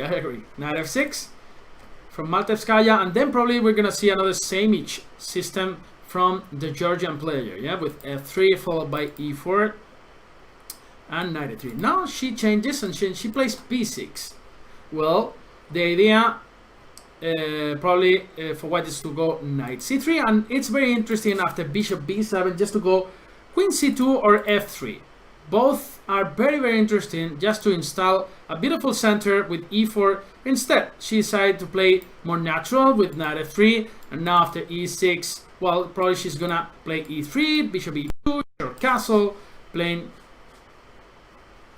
solid and positional chess. Short castle. And, well, now black could play e6. Because one of the ideas for white here could be to play g5 in this position and then reinforce and gain more space with the move e4. So that's why e6 stops, kind of stops d5, because actually you can still play d5 there with the white pieces. But she breaks in the center with d5. Now, of course, natural move is c takes d5, bishop d2 in order to bring a rook to the c file, right? And this looks natural. So b3 has been played, and now this bishop can join the party via a3, put pressure on e7, stop c5 break, but c5 is gonna be still possible, because as you can see, this bishop is doing a fantastic job on g7, and even more if this diagonal gets open after d takes e5. For example, there's knight e4 winning in the spot. So now we can reach this structure with the hanging pawns after b takes c4, c takes d4, takes d4. We have the hanging pawns. They normally give a lot of space, but they can also be weak and easily attacked. So bishop takes c4 from Inga Charkalashvili, and now c takes d4, and if white takes with the pawn, I think this is a good version for black of the isolating pawn structure, right? Because this bishop is on b2, is doing nothing, and black can block this pawn pretty easily with knight d5. So instead she took with the knight on d4, and now probably black is gonna develop this knight via d7, bring a rook to the c file. You can also play a6 in order to kick this bishop from c4 with a move like b5, something like that, right? So yeah, well, interesting position. I would say Maltevskaya has a really healthy position, but nothing special, yeah? So nothing special. And well, now she's consuming a lot of time again, and already a minute down in the clock, which is dangerous actually. And yeah, 1 minute for Maltevskaya. I would say knight d7, knight c6, e5. Well, an extremely risky move. Now knight d5 in order to continue with knight d6. Look at this bishop now on c4. He's so happy, you know, like it's somebody brought him some candies, you know, because now this bishop is enjoying this diagonal. f7 is gonna be weak. Knight d6 is coming, and I don't know where this bishop is gonna go. So many tactical shots with knight f7 there. Now bishop e3. Poof, bishop e3. It's so strong now, I would say, because after rook e8, knight d6 was almost winning. Okay, she went knight d6 straight away, and again bishop a3 looks very strong because you can never bring this rook to the center because f7 is hanging. So bishop a3, maybe it's winning already. So 140 for Inga. Now she's got this nice move, bishop a3. The threat is very simple, just to take on b7. She took on b7. But still, the position is very nice for Inga. Knight d5. Now I'm not so sure about this move because of rook d8. Probably she wants to take on f6. Knight f6, bishop f6, and queen f3. Looks good, attacking both minor pieces, and probably intend to go later with some bishop d5 or bishop d5 even. Bishop d5 looks very tempting. So queen f3 followed by bishop d5. I think black will have to go e4 there. Bishop takes e4, bishop takes b2, rook b1, bishop goes back, and bishop c6. And in this line, white will have an extra pawn, but given the fact that we have opposite color bishops, there will be always an option of a draw, right? So bishop d5 and e4 only move. Bishop takes e4, bishop b2, bishop c6, and we are in this position where bishop c6 or rook b1, both of them give a pawn off white in this position, and this is kind of position where actually you're gonna put a lot of pressure to your opponent because the bishop on c4 or on d5 is actually a monster. Wow, there's bishop h2 here. There was bishop h2 followed by queen e5. She didn't realize. King g7 instead, and now 1 minute for Inga, 30 seconds for Matevskaya. She plays g3, the most natural move to give some fresh air to the king. Now queen a3 attacking this. Probably b4 protecting it and giving a square for the bishop in the future, and that's a good move. Also rook b3 could be coming, and h4 h5 idea. She goes f5, a very risky move again, just weakening this king.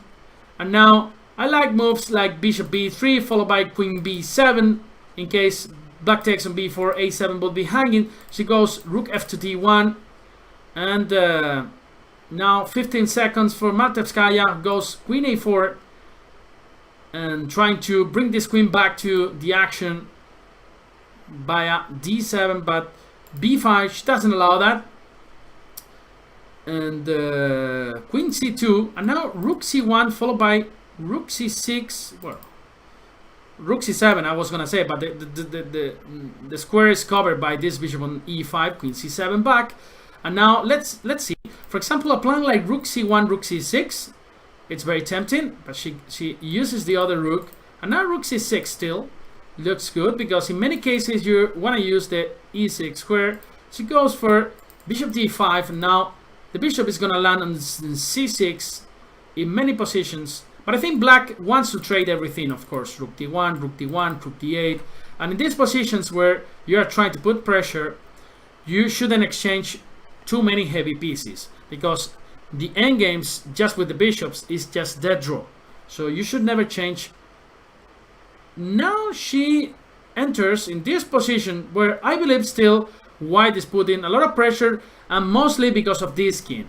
Now if this pawn were on f5, on f7, then this would be a different story. But now you have so many attacking ideas with g4, pawn takes, queen h5. Now pawn takes and queen h5 looks very good to me because you are threatening to enter on f7. Now she decided to go for the f5 pawn, and this looks completely winning. Now bishop b3 followed by f4 just wins. Bishop b3, king e5, and Facundo checkmate in 1, f4, and this is 2-2. We go to the 5th game, and let's change the score here And 2-2. Alright. Okay, I want to give a 1 month premium for free, yeah, to the guys who are watching, yeah. So what's the derivative of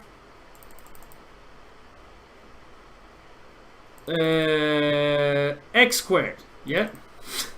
This is a really simple one, yeah, but I want to focus on the game. So you can answer that question, and the first one answering that question, Lee Matthew. All right, Lee Matthew, you write me in Chess24 and I'll give you 1 month for free, yeah.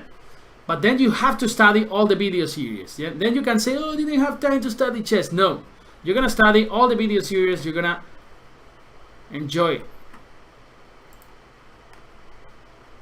Well, bishop d3, short castle, and queen c2, targeting h7, probably rook e8 check, knight e2, and then h6. Looks very reasonable to me. h6 has been played, knight e2, and here you have several options with white. You can play more solid as usual with short castle. You can play more aggressively with bishop d2 and long castle, and then get crazy here on the king side, right? So bishop e3 has been played. Also the f5 square is very interesting. In many cases you want to bring this knight to g3 and then use this square, because from f5 you are targeting g7, h6, and then so many sacrificing ideas arise in that position, right? So bishop e3, and now black at some point should strike in the center with c5, and she does that. Inga, who is making a nice comeback in this match. c5, and now d takes c5, bishop takes c5, bishop takes c5. Now c4 is very, very interesting, because black will have a lot of attacking ideas too. For example, c4, bishop e4, and then you can play knight c6, b5, a5, b4. So bishop e4 has been played by Maltevskaya. Now queen a5, attacking a2, only move king b1 to protect that, or a3, but then a lot of sacrificing ideas again on a3. King b1 probably the best move, and I don't see how Inga is gonna proceed now, because after knight c6 the queen on c7 was better placed, I would say, because it was protecting c6. Now you will have to wait to waste one more tempo in order to push with b5. King b1 has been played, and now f5. This was Inga's idea. Bishop f3, keeping an eye on b7, and knight d7, and now, well, you can try to break with g4 at some point. Let's say with h3 and g4. Looks like a decent idea to me. Also bishop f4, exchanging these dark squares bishops looks good to me as well. g4, she goes all in, opening the g file. F takes c4, bishop takes g4, knight f6, now g5. Probably it's Maltevskaya idea, and if the g file gets opened, this is gonna be very, very risky. Knight e4, now bishop takes e4, pawn takes e4. You can't take on e4 because there's bishop f5, or even queen takes e5. So that's why probably you have to go something like rook g1, and then try to create a lot of pressure on the g7 pawn. Like, for example, if black plays g6, then this gives us the h5 break. So rook g1 has been played by Maltevskaya, and now let's see, because it's not easy to play rook e8 from Inga.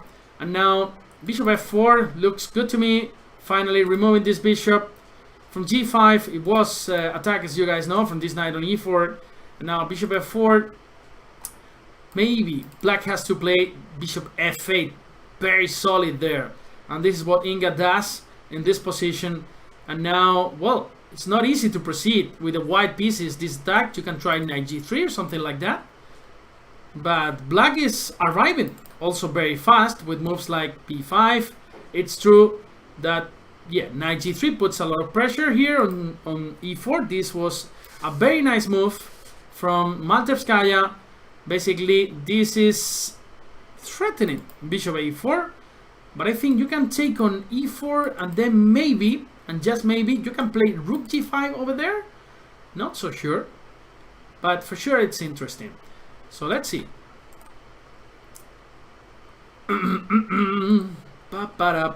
D5. Wow, this allows bishop a4 winning in the spot. Bishop a4, because you can never play b3 because knight takes c3 and then you have to resign. So basically bishop takes d1 and then knight takes f2. This is too much material, so Inga is now on top, and he has so many chances to win this game. Bishop takes d1. Let's say you take with the rook or with the queen, and then knight takes f2 followed by knight d3, and the knight on d3 is putting pressure on f4. She goes bishop d7. I didn't get this move. Probably she was afraid or something. But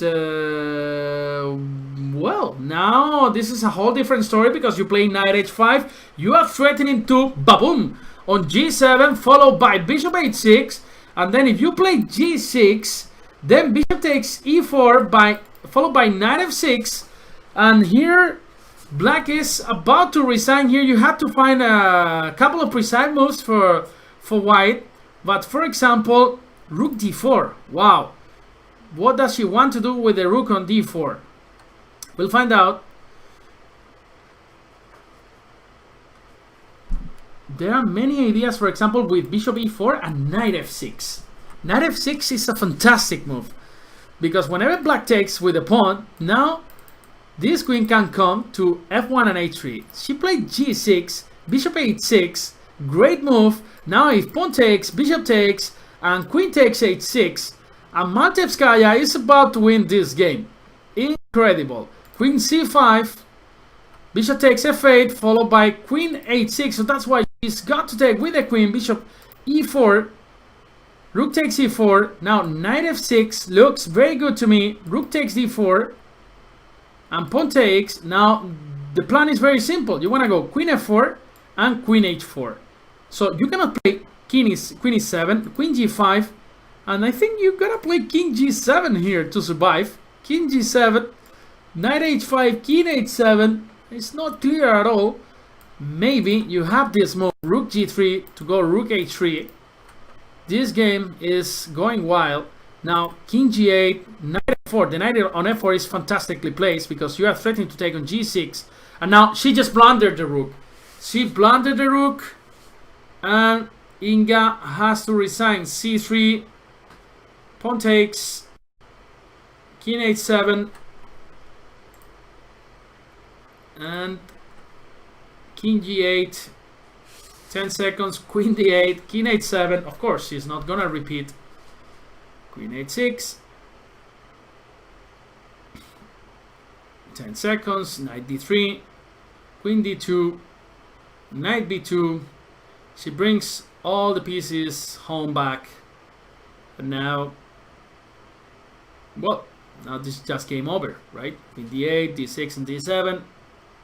This is just game over. c4 even, and Inga has to resign. d6, d7, and game over. All right, so 3-2 for Maltevskaya, and let's go to the next game, where again now Inga has to win, otherwise she's out. Otherwise she's out, and Maltevskaya goes to the final. So d4 for Inga, knight f6, and well, c5, probably going for the Benoni or the Benko gambit. b5, she takes b5, a6. There are many ways of playing here with the white pieces. You can go b6, b takes a6. This is of course the most natural, just grabbing the pawn. e6, well, this is not the main move, of course. E takes e5, c takes e5, knight takes, bishop e7 from Maltevskaya. Well, in these positions, whenever you take on e7, it's true that you get the bishop pair, but in return black has a lot of control of the center. g3 from Inga, now bishop g2 probably, threatening knight e7 and bishop a8, so that's why probably black will have to play something like knight c6 or rook a6. Rook a6, she captures the pawn on a6, and now let's see how white develops the pieces. d5 is really interesting, so maybe a move like knight h3 in order to bring this knight to f4 and gain control, more control even on the d5 square. So I would say if you want to take on d5, just do it now, right? Just do it now, otherwise after the knight is arrived to f4, then white will capture with a knight on d5, which is a whole different story than if you put a bishop on d5, which is not so well placed as the knight. And besides, the knight on h3 is not so well placed, so I guess you have to take now. You have to take now on d5. You wait one more move. I think the position could be very, very nice for white. Now knight h to f4, she didn't take, and I think this is a clear advantage for white. You have your pawn up, and then you have full control on the center. So knight h to f4, and let's see, for example, d6, in order to develop this guy at some point, let's say with bishop f5, some stuff like that. Or you can try to play knight b4. Knight takes d5 first, and then knight b4. Just trying to kick this knight from d5, which is extremely annoying. So knight d4, sorry guys. Aye! Knight d4, and probably short castle in this position. Short castle, rook d6, strange maneuver, right? Because white can always protect this guy on d5 with the pawn, and then this pawn on d7 is not looking good. Let me switch on the lights, please, because I think we'll see better. Just 1 second. Just 1 sec. I think we see much better right now. And I'm back. Sorry, guys. I'm back. Whoop, whoop, whoop, whoop, whoop, whoop. Well, now rook d6, and still thinking Inga in this position. She went for e4, which is the most natural move, right? e4, and here we go. Here we go, e4, and she protects the knight in d5, right? And I don't see a clear way for black here, because if you take on d5, just knight takes d5, and then this bishop is coming to f4, kicking this rook from there. So basically, this is a really bad position from Malteskaya. And then this could be a 3-3 again. This could be a tie. So they are real fighters. This woman, they don't want to be out of this tournament. They want to win the trophy. They want to qualify for this Djerba Masters in 2021. Nice island in Tunisia. Nice food, nice people, nice tournament. It's a new tournament, actually. They started it a couple of years ago, but they're putting a lot of effort in this tournament, and you can see, you can feel how when a tournament is organized with love, with a lot of working hours, and I saw that in Tunisia. So definitely I recommend you to go there, but don't beat me, yeah, in the tournament. I'll be the commentator, so at least there you will not be able to beat me in a chess game. Only in the bar, yeah. So rook e6, and now bishop e3. This is a fantastic position for white, putting more pressure on d4, and then, well, the rook on e6 is not doing much. Bishop e3. Now you are threatening to take on d4, and probably knight c6. You're going to continue with rook c1, putting pressure on c5. This is a disaster position for black, and only 20 seconds for Maltevskaya. Knight c6, rook c1 is coming probably, or queen e4, also very interesting, because d6 is not going to be possible. Well, you are actually attacking the bishop on a6 as well, so rook c1, d6, and moves like b4 are in the air. Well, you can take on b4, she played c4, and now queen a4 attacking this bishop looks very, very, very interesting to me, right? So let's see. Queen a4, knight e5, and then she protects this bishop with the rook on e6, and then she's threatening a fork on d3. So she's finding some contemplate, definitely. With this maneuver, knight e5, now white should pay attention to this knight e3. So that's why knight f4 was played. Now rook c6, and for example, I like the move b4. b4 is possible? Yes, because after c takes, rook takes, and then queen a6, and then with b4 you are threatening b5.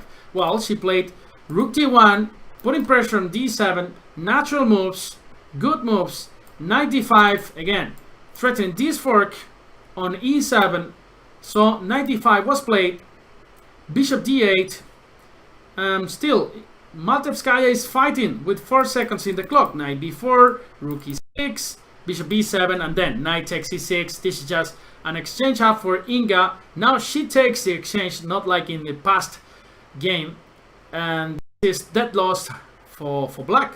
So again, we'll reach a tie, 3-3. And c takes b3, c takes b3, queen a8, and putting pressure on e4, but nothing special. Bishop d4, knight g4. And let's see how Inga finishes this game.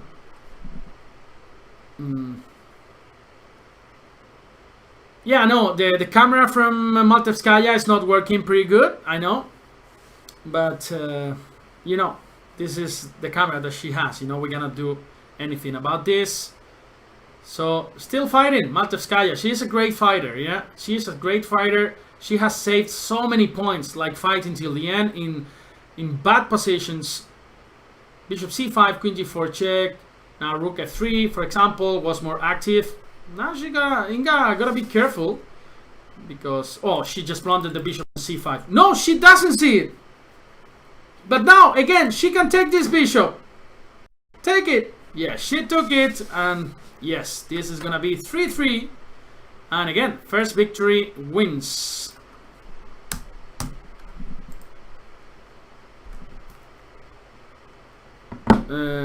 First victory wins.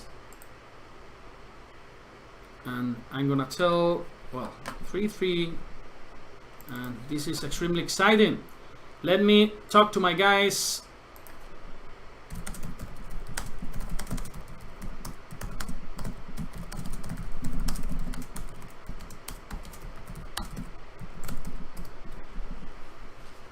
And now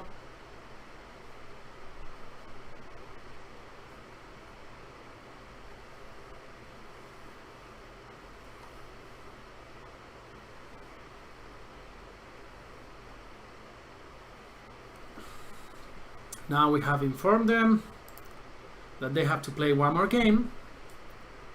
When the final will be, just right away.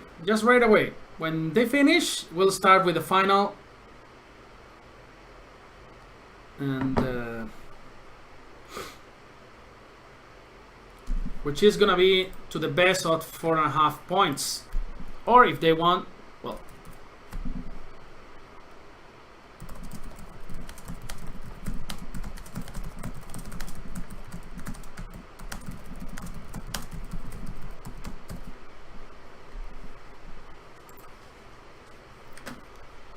so last game, we see a Caro-Kann again, knight c3, d5, knight f3, Maltevskaya's idea, and now bishop g4.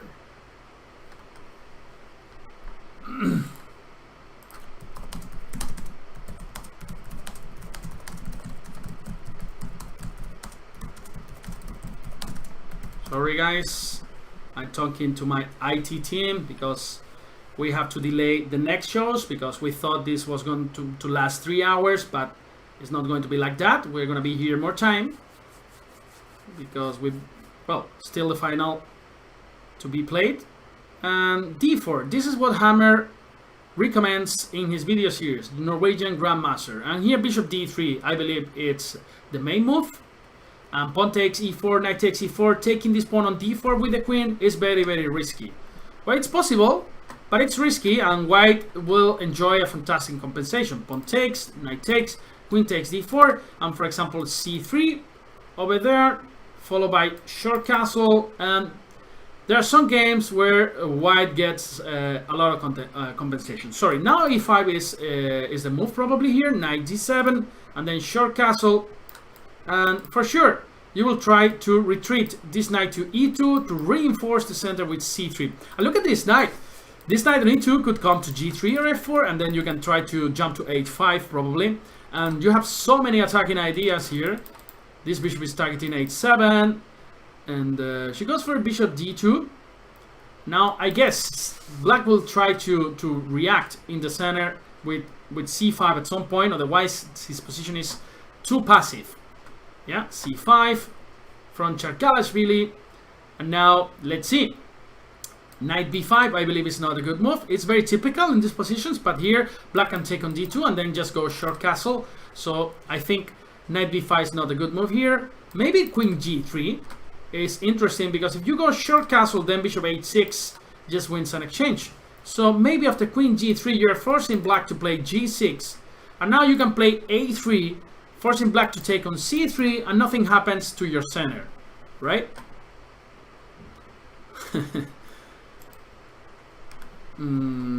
So c5, and again Maltevskaya running out of time. a3, probably bishop takes c3. Here's the move, b takes c3, and let's see if Inga wants to close the position with c4, which makes a lot of sense because this bishop here is very dangerous, is targeting h7, and in many positions white can try to open the position up, to blow the center up with moves like c4. So that's why in many cases black closes the position with c4, and then this bishop will have to go to e2, and so I will take white, but anything can happen. Now, can you go short castle? I think no, because of bishop h6. So she goes g6, and now the dark squares are extremely weak. Now white is intent to go h5 here. So let's see what Inga does. She goes h5, queen f4, and probably queen c7 or queen b6 in order to put pressure on d4. Black will love to go long castle in this position at some point, but the thing is f7 is hanging. So now it's a difficult situation for Maltevskaya, because she's got to decide what to do with the pawn on d4. You don't want to take in any case on c5. So probably she goes short castle, and after c takes d4, probably she wants to bring the rook to b1, and then when this queen goes back to c7 in order to protect b7, then and just then capture this pawn on d4, and probably position is much better already for white. So she closes the position with c4. Now there's the intermediate move, rook b1, and then the bishop can come to f1, and she goes bishop e2 straight away, and this position is very tense. There are many interesting plans here. Let's see what black does. Many cases you want to bring this queen to a4, and another interesting plan for white here is to play a4. The idea is to bring this bishop back to c1 and to a3, where it enjoys a fantastic diagonal. So rook b1, still black is not allowed to go for long castle because the f7 is hanging. So that's why rook f8 protecting Facundo. Now I like queen f3, prophylactic move, brilliant move by Maltevskaya. She's saying, you know what, you cannot go long castle because of bishop g5 or bishop h6 probably, but I'm not so sure, because bishop h6, yeah, I think the key is bishop g5, rook e8, bishop h6, rook h8, queen f7, and the rook on e8 is just hanging. So that's why bishop g5 was so precise, so precise. The difference now is that after bishop g5 you can still play rook f8, and again she's defending all his pawns. So that's why bishop g5 was so precise in the previous move. Now only 26 seconds for Maltevskaya, 1 minute for Charkalashvili, and bishop g7's been played. Now rook g8, bishop h6, rook h8, and then this could end up in a draw, what means another game. Rook h7, now rook, queen takes f7. This is extremely risky for everybody here. I don't get anything. Knight f8. Now queen takes c7. This is a clear advantage already. I think knight c5 was very interesting instead of knight f8, but here you can play bishop f6 and attacking the rook, rook b8, and again this is a pawn up for Maltevskaya, who is putting a lot of pressure now. Pawn takes, bishop takes, and then probably her idea is gonna be to play rook h1 and h5, and of course, and if black takes on g4, e6 is gonna suffer a lot. I didn't understand this g5. I don't get it at all. I think this is a very bad move, and I don't like knight e7 either because the bishop on f6 was doing basically nothing. So I think black could focus to play on the queen side, and then Maltevskaya has closed the position herself, and this is a clear advantage for black, I would say. You can play knight b6, knight a4, looks very good. Knight b6, knight a4 looks almost winning, but instead she goes for rook f8. Now again, knight b6 or b5, knight e3. Now they're nervous, as you can see. It's completely natural. King g3, knight c2. Wow, now bishop e7. Whenever you take on a3, there's bishop e7. Knight e3, bishop e7.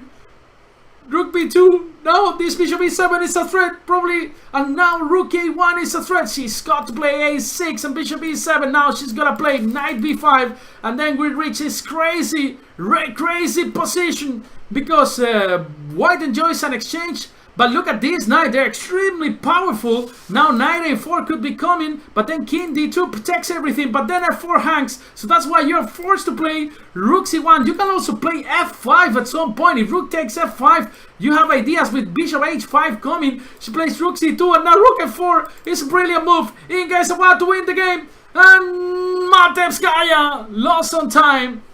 Wow! Let's talk to the players. Okay, guys, amazing match. If you put the micro on, I can talk to you guys for a second. Maybe you can turn on the microphone. And now, you know how to turn on the microphone? I think Alexandra has already microphone on. And Inga, we cannot hear you, Inga. yeah, we cannot hear you.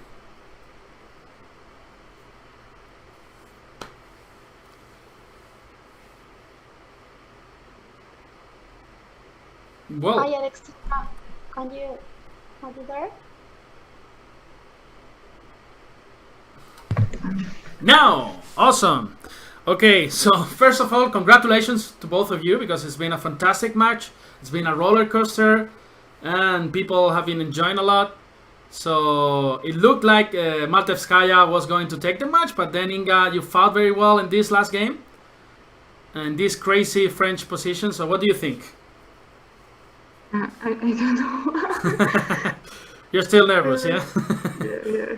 Thank you very much for good play, my opponent.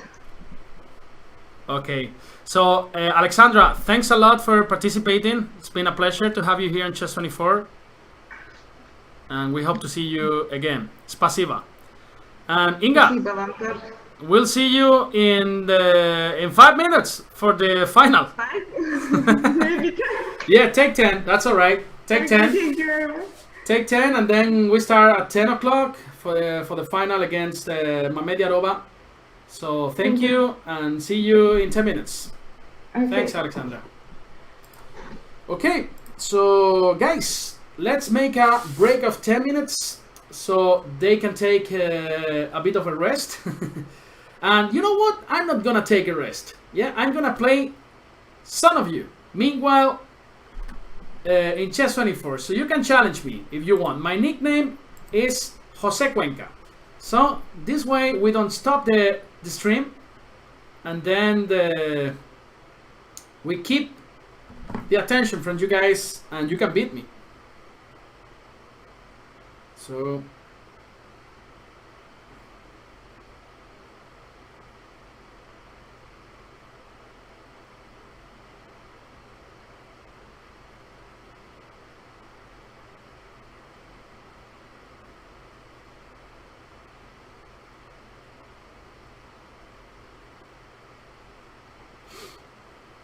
So guys, I see some challenges already from you there or not. Let's see. Let me see if I have some challenges. I have some challenges from you guys. So let's play, for example, Let's play Agus. 1 minute game. No, let's play, for example, let's play a 3-minute game, alright? And I will capture my board. And meanwhile, my colleague Ayelen is getting ready for the finals. So let me capture the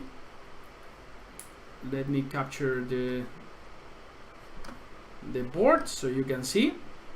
All right, so you can see the game here and there. Smart selection, boom boom boom boom boom, here and there, and here we go. All right, here we go. And well, let's play c4. Yeah, c4.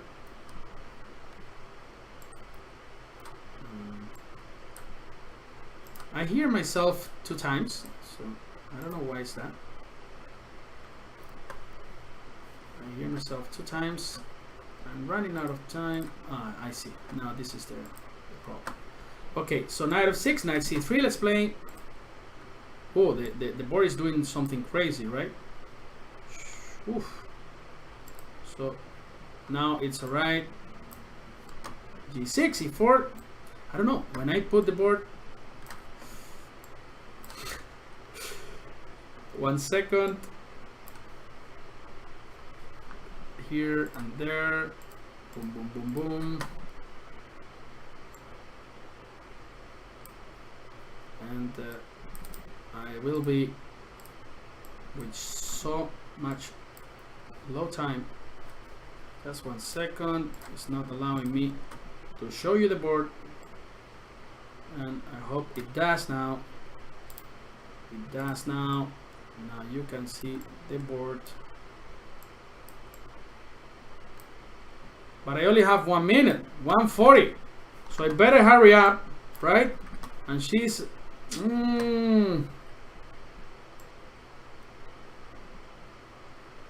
going on? So knight f3. Epileptic chessboard, yeah. Bishop e2. The guy is not allowing me to show anything. This program, I want to kill this program, you know. I want to kill this program.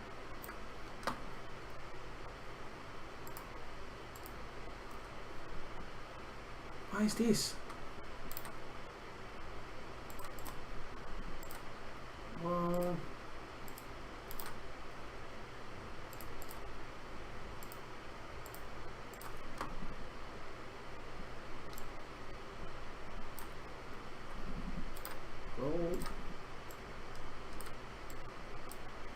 okay. I don't have time. I have 37 seconds. So I don't have time. Guys, I have to remove everything. I have to remove everything if I want to survive in this game. So it's not gonna be possible. I'm gonna remove f3, which is a terrible move. So now f3, remove. And then bishop e3, queen d2, knight c2. Will I be able to survive in this game? I don't think so. Bishop f2. Here. I'm gonna play g4. Let's go. I gotta remove everything if I want to survive in this game. I think it's not gonna be possible. Queen there, rook there, knight there. Then play a3 at some point. Or c5. a3. Let's go. b4. We are almost there. 30 seconds. He's playing very fast. Come on, let's go, let's go, let's go, let's go, let's go, let's go, let's go, let's go, let's go. Let's go with b4. Come on, let's go. We are there. c5 is the next move. Boom, boom, boom, boom. c5. Give me that, baby. Give me that, baby. c5. Pawn takes, pawn takes. Oh, he took there. He took there. Then I'm gonna take happily here. No, I'm gonna play c5. This is my only chance. Yeah, this is my only chance here. And then c6 is coming. Pawn takes. Give me that. Give me that. c6 is gonna come. I'm gonna take with my king. King takes and then c6 is my next move. There. Oh, now I'm gonna be in trouble. Now I'm gonna be in trouble. Now I'm gonna be in trouble. I'm gonna play rook h1 and he allows me. Oh, oh, oh, oh, oh. Oh, oh, oh, oh, oh. So it's gonna be checkmate, yeah? It's gonna be checkmate. I have 20 seconds only. Queen h3, king f2, queen g3, king f1, and probably rook g1, and then I have to resign.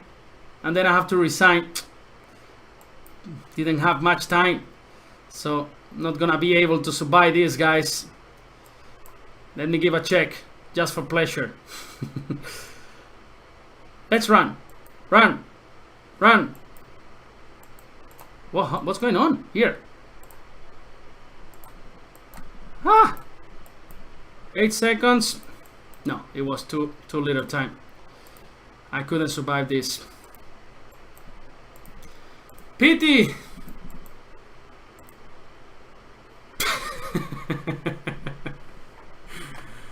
Okay, so let's play one more and then we're ready to go. Now let's play with 3 minutes yet. And I have more challenges. Now let's play a strong player. 2400. No, he's not there anymore. So let's play bank set.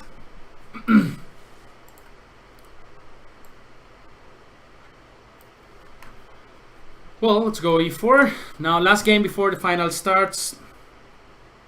e5, knight f3, knight c6, d4, pawn takes. This is the Scotch, right? d6. This is not the most natural move here. And now I'm just gonna develop my bishop. And queen d2 for long castle, f3, g4, and this kind of attack, right? a6, let's play f3, protecting e4. And now my next move, h4, probably to protect this guy on g5, g4, then retreat this bishop, and then push with g5. Bishop e7, for example, we can take this guy here, and after knight takes, well, let's start attacking with h4. And then let's continue, for example, with, I don't know, king b1. This is always a useful move, prophylactic move. And now just, well, where should we go there? Let's play, I don't want to trade more pieces. So I'm just going to go knight e2 here in order to go knight f4, right? And knight d5. And then, where is Ayelen?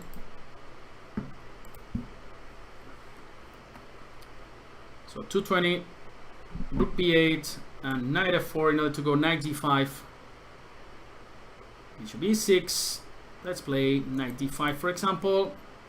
Bishop takes, knight takes, and now we are ready to play. He wants to trade every piece, but we don't want that because he's lacking from space, and then we want to use that. So let's play f4 now. This knight has to go. Wow, this is probably a mistake. This is just a pawn up. It opens the file, but it's nothing special. So let's play, let's say bishop b3, just protecting everything. a5 is not a move because of queen a5. I just grab that. Thank you, my friend. And well, a5, e5 is a move, a decent move here. Just going back with the queen to c3. And now h5, h6 could be an option. Let's push with h5. After we are threatening to go h6, of course, but then probably he wants to go h6 himself, and then g4, g5 looks very good. g4, g5, we open the g file, and then we crush him, right? We crush him. Queen a7, he's trying to create something there, but it's not going to happen. Not today. Pawn takes, rook h3, and then checkmate. Today is not Christmas. We are not in the charity business, as the world champion Magnus Carlsen says. So, well, I think he's got to resign, and we are ready to go to the finals. All right, so let's not play more games. Give me 2 minutes, and I'll be back with you guys for the next final.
Guys, just 2, 3, 4 minutes. We are working with the players, and in 2-3 minutes we'll be ready to start with these finals. Just don't leave.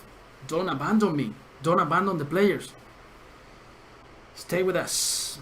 Be good.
Here with the final between the Mamediarova from Azerbaijan and Inga Charkalashvili from Georgia.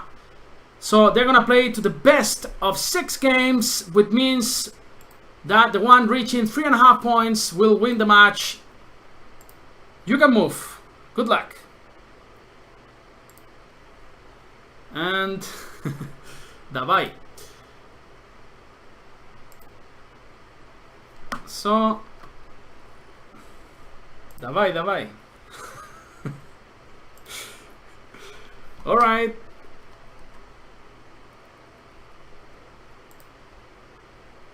So here we go with d4, d5, and let's see what happens. We have the Queen's Gambit here from Inga. So the best of 6 games, yeah? The one reaching 3.5 wins the game. And this is a Queen's Gambit accepted because black took the pawn on c4. And bishop takes c4, c5. Here, in many cases, you can play with knight f3, e6, and then short castle. And then there are some interesting lines taking on c5 and playing this endgame, which has been played in top tournaments a lot of times. So, short castle. Now a6 is one of the main lines, and in that position you can play b3, you can play d takes e5. This is one of my favorite lines actually to play with white. So let's see. Also bishop d3, playing prophylactically against b5. And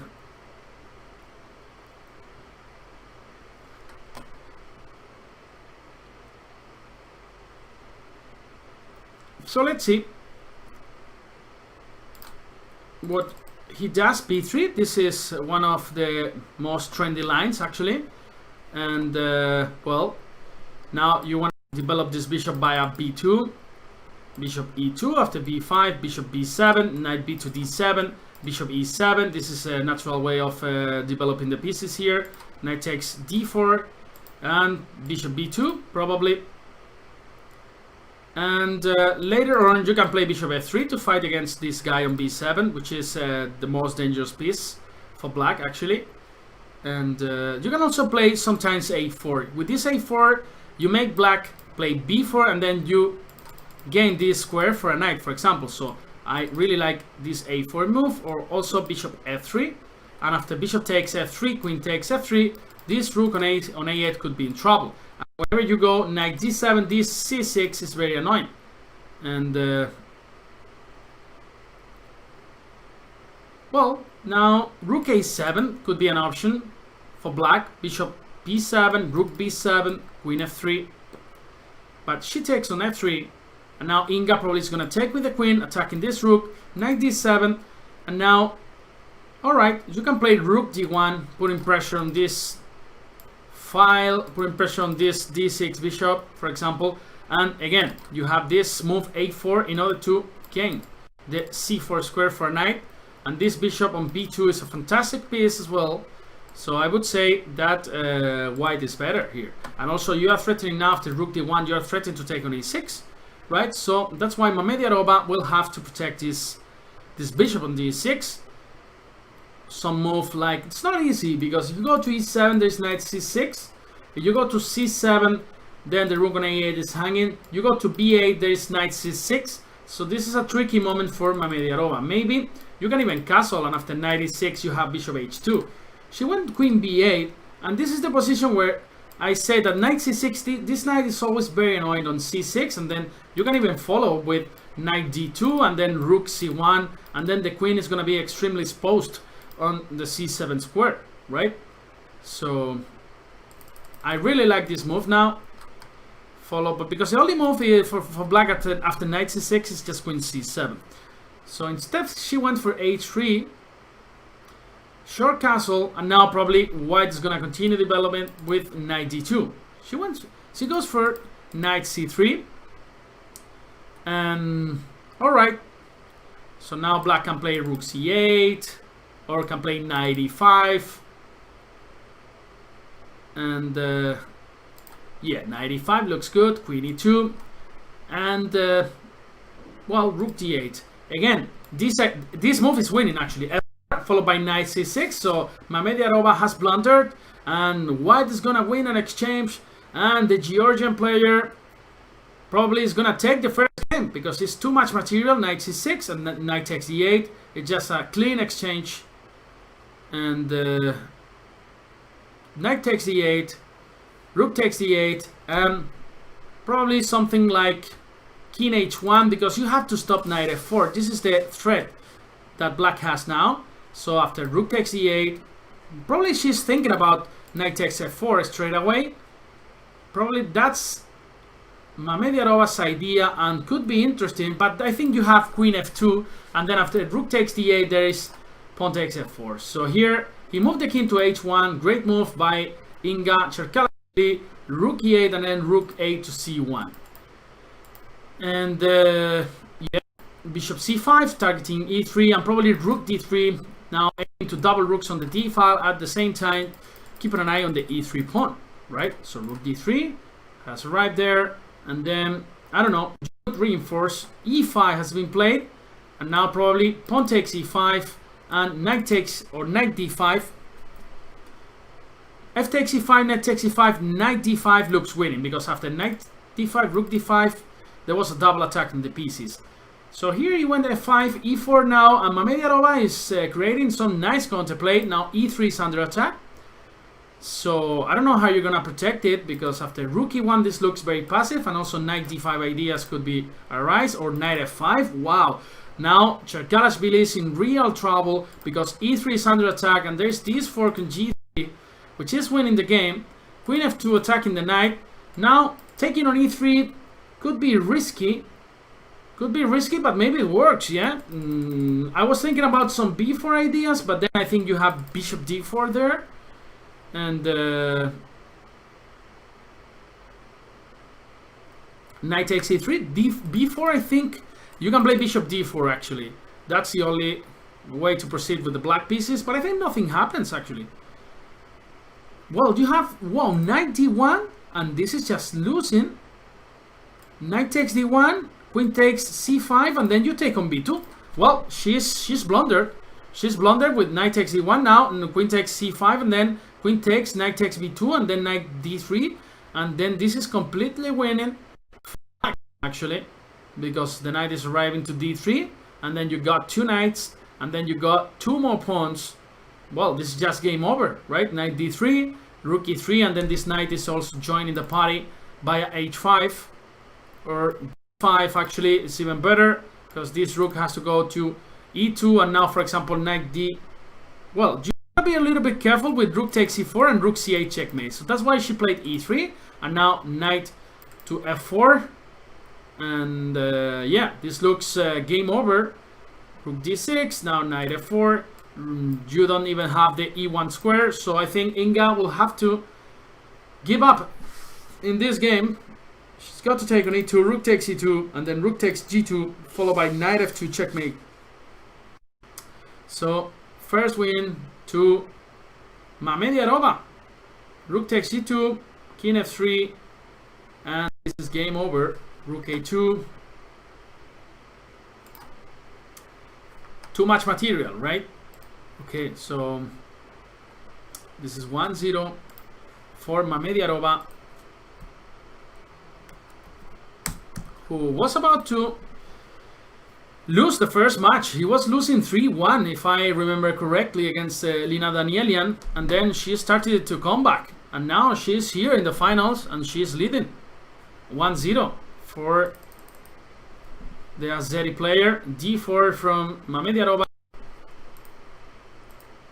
And well, we got the London system. d5, and now e3 is the most employed move, sorry. And here there are several systems. Nowadays, bishop d6 is very trendy, or this system with knight c6 and bishop d6. Normally, white develops the bishop to d3, the knight to d2, and after bishop d6, you normally play bishop g3 over there, because you don't want to play bishop takes d6, because after queen takes, black has won the battle for the e5 square. So knight takes e5, and let's see how black plays. I like this move. Knight d7, of course, is a bit dangerous, because you gotta keep an eye on queen h5, and there could be some sacrifices on g6 at some point, but I think it's not working. So, and you have always this f5 move in case you need it. So knight d7 looks interesting to me. She played bishop d7, and now I think white plan is very interesting with short castle, bishop g3 and f4, but she is even more aggressive, Djerba, and she goes all in again with this move, h4. Maybe she could even think about g4 and get completely crazy, and then go for the black king. Moves like king c2, queen c2, sorry, queen f3 as well is very interesting, and it's not clear how black is gonna proceed in this position. So she took on e5. Now d takes e5 should be the move, kicking this knight back to e8, and the queen is coming to h5. Looks so dangerous for black here, because queen h5, g6, queen h6 was extremely dangerous for black. So now knight f3 in order to go knight g5, even g4 ideas. This is getting wild. Let's see, f5, she's got to react over there. The attack was too strong. And yeah, exactly as Harold says.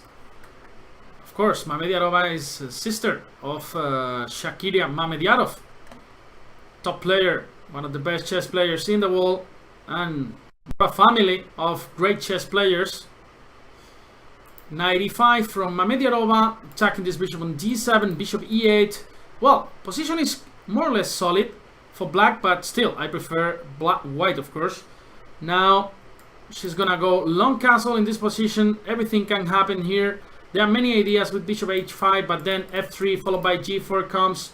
So maybe bishop d6 here, knight h5, and let's see what what white does.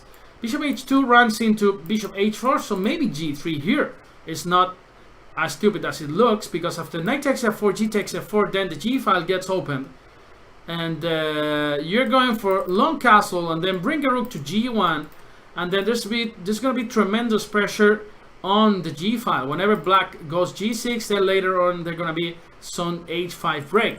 So g3, strong move by Mamediarova, and let's see now what's going on.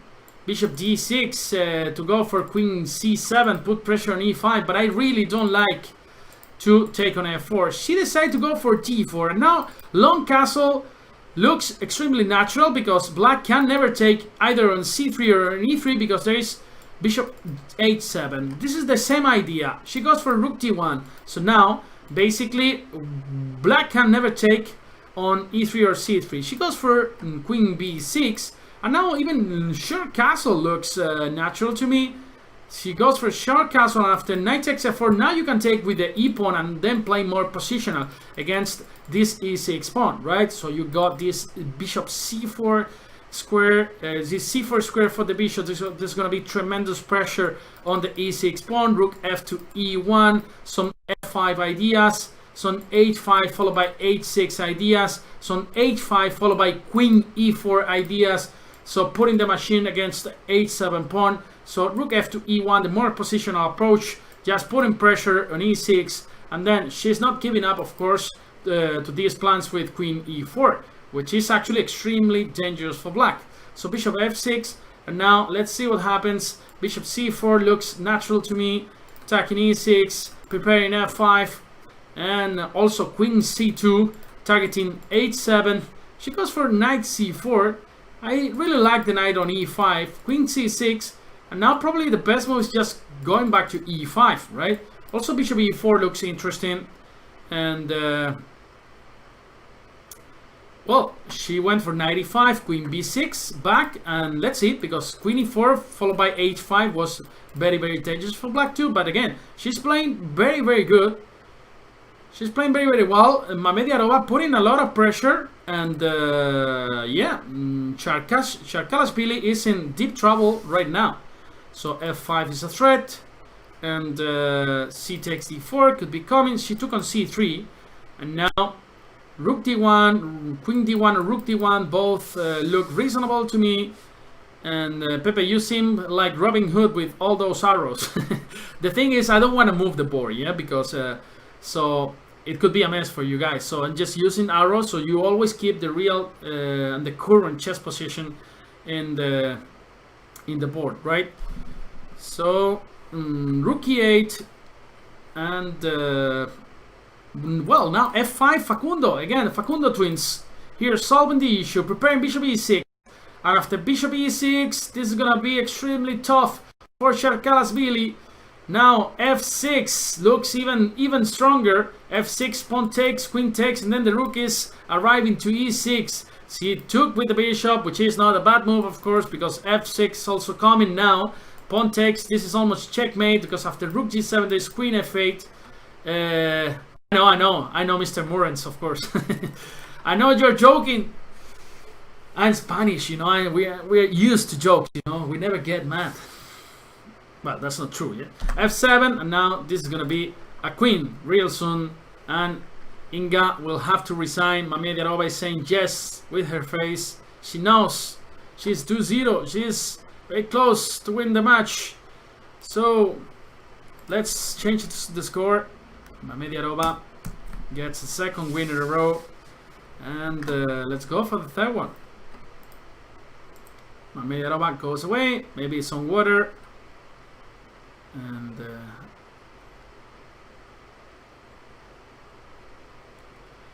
so if you want just the games and the results, Love Your Bass is asking, where do you want to go? You can go to any of these players' profile. You can play, for example, I'm gonna type it for you here. You can type, this is the nickname of Inga. So you go to look for Inga 83 profile, and then you just click on following recent games, and you can see the games over there in real time as well. So of course, be my guest.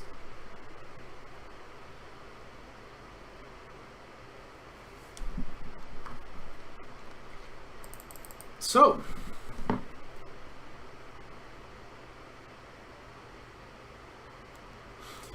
now Mami Djerba is back, and we are ready to continue these finals of this Djerba online tournament. You know, the winner will get an invitation to the Djerba Masters next year, the Djerba Festival 2021, February, Tunisia, the island of Djerba, extremely beautiful. Nice weather, nice food, nice people. What else you want for chess tournament, yeah? I know you want to win all of your chess games, but this is never gonna happen. Maybe just sometimes. Well, d4, d5, c4, the queen's gambit again, and e6. Well, now knight c3, knight f6 probably, or c5 again, going for the Tarrasch, as Mami Djerba did. Bishop e7. Well, she wants to avoid the lines after knight f6, c takes d5, e takes d5, and bishop g5. So here there are different approaches. You can play with bishop f4, you can play with cd, ed, bishop f4, or knight f6. Wow, she goes with e4. Now d takes e4, knight takes e4, and knight f6. This is already good for black. So at least from the theoretical point of view, knight c3, sorry. And now short castle followed by c5, I guess. This is more than okay for black. Instead, she went for b6, another natural move. Preparing bishop b7, putting the bishop in the best diagonal. Short castle from Sharkalashvili. And here again, c5. Like, looks to me like the most natural move. White cannot close the center with d5, and probably d takes e5, d takes e5, sorry, bishop takes c5, and let's see, maybe something like queen b3 in order to play bishop f4 and then bring the rooks to the center. And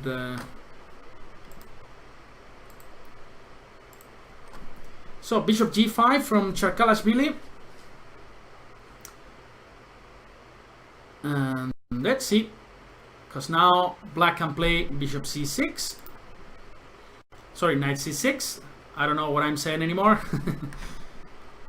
Knight c6, of course you have to calculate d5 there, but then I think you can take.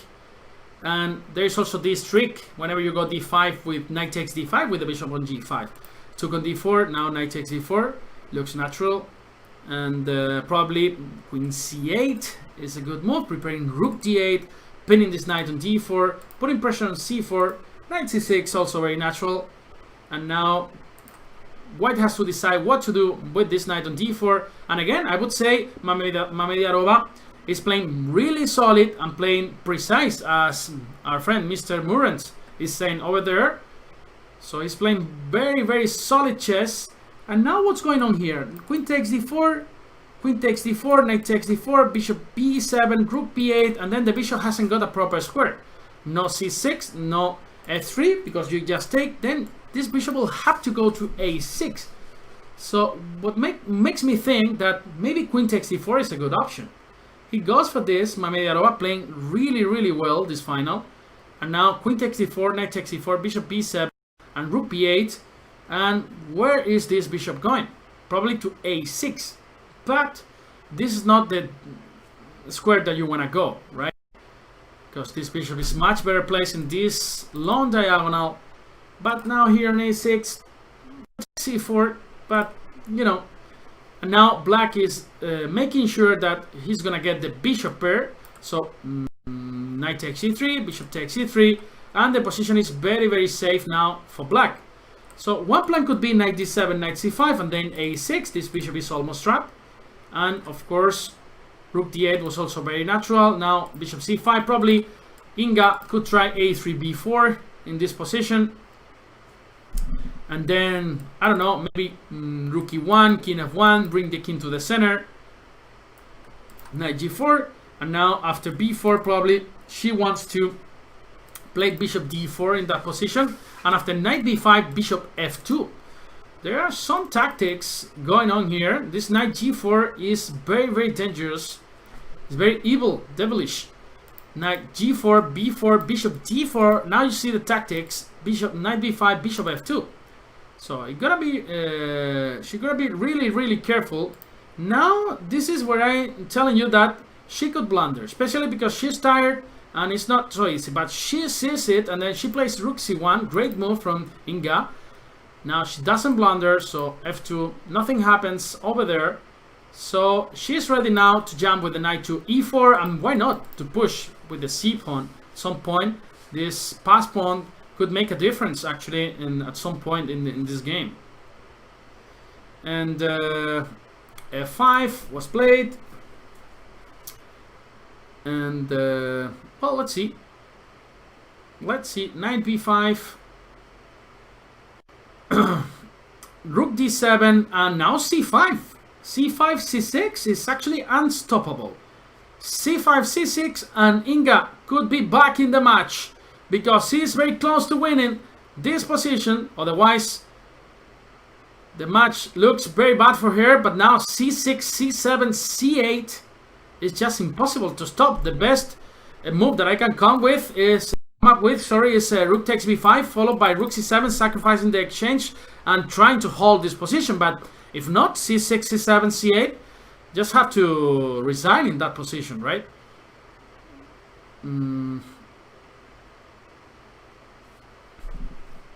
Hey, what happened with the score? You are more than right. You are more than right. This is 2-0 and not 0-0. Sorry, guys. This is 2-0. So let me now you can see it, right? Now you can see this is 2-0. I don't know how, but it went crazy. It's 2-0, yeah. So bishop e3 and c6, rook c2, and then this allows rook d1, king h2, and bishop f2, and then rook c1. That's the key. I think now black has an opportunity, an extremely good opportunity to capture this pawn after Inga blundered. So rook c1, and now she's gonna capture the c5 pawn, and again, this doesn't look winning, at least for white. So I guess knight d4 and rook c5, knight c6 could be an option, but then rook c6 and double attacking the bishop on a6 and the knight on e6, knight d4, rook c5, knight e6, rook c6. There's no way of protecting the both pieces, right? So knight d4, now rook c5, now knight e6, rook e6. Maybe you can just play bishop e2, because after rook e6 it was bishop c4, but here rook b6. This is a clear advantage. Actually, I think black is winning because of rook d5 after bishop d3. So that's why here rook c3 again, playing extremely well here, Mamediarova. Now there's no escape for this bishop, and probably Inga will have to resign very soon. So 24 seconds, 11 seconds for Inga, trying to get some counterplay, but there's no way. So for example, g6 or even rook c6. So with ideas of rook g6 if necessary. Now knight h5, g6 or rook c7. Nice move. and this is gonna be 3-0, sorry, for Mamediarova. Rook f7, knight d8, rook d7, and knight e6 to see if she blunders with knight f8, but she doesn't. And now, well, she'll have to give the exchange with takes f5. Still, the endgame is winning, yeah, because you are 2 pawns up. The structure is bad on the king side for the white player, and you just have to bring the king, for example, to g4, yeah, king g6, king g5, g6, and now what happened? She lost some time? Did she lose some time? It looks like that. Well, 2-1. Let's see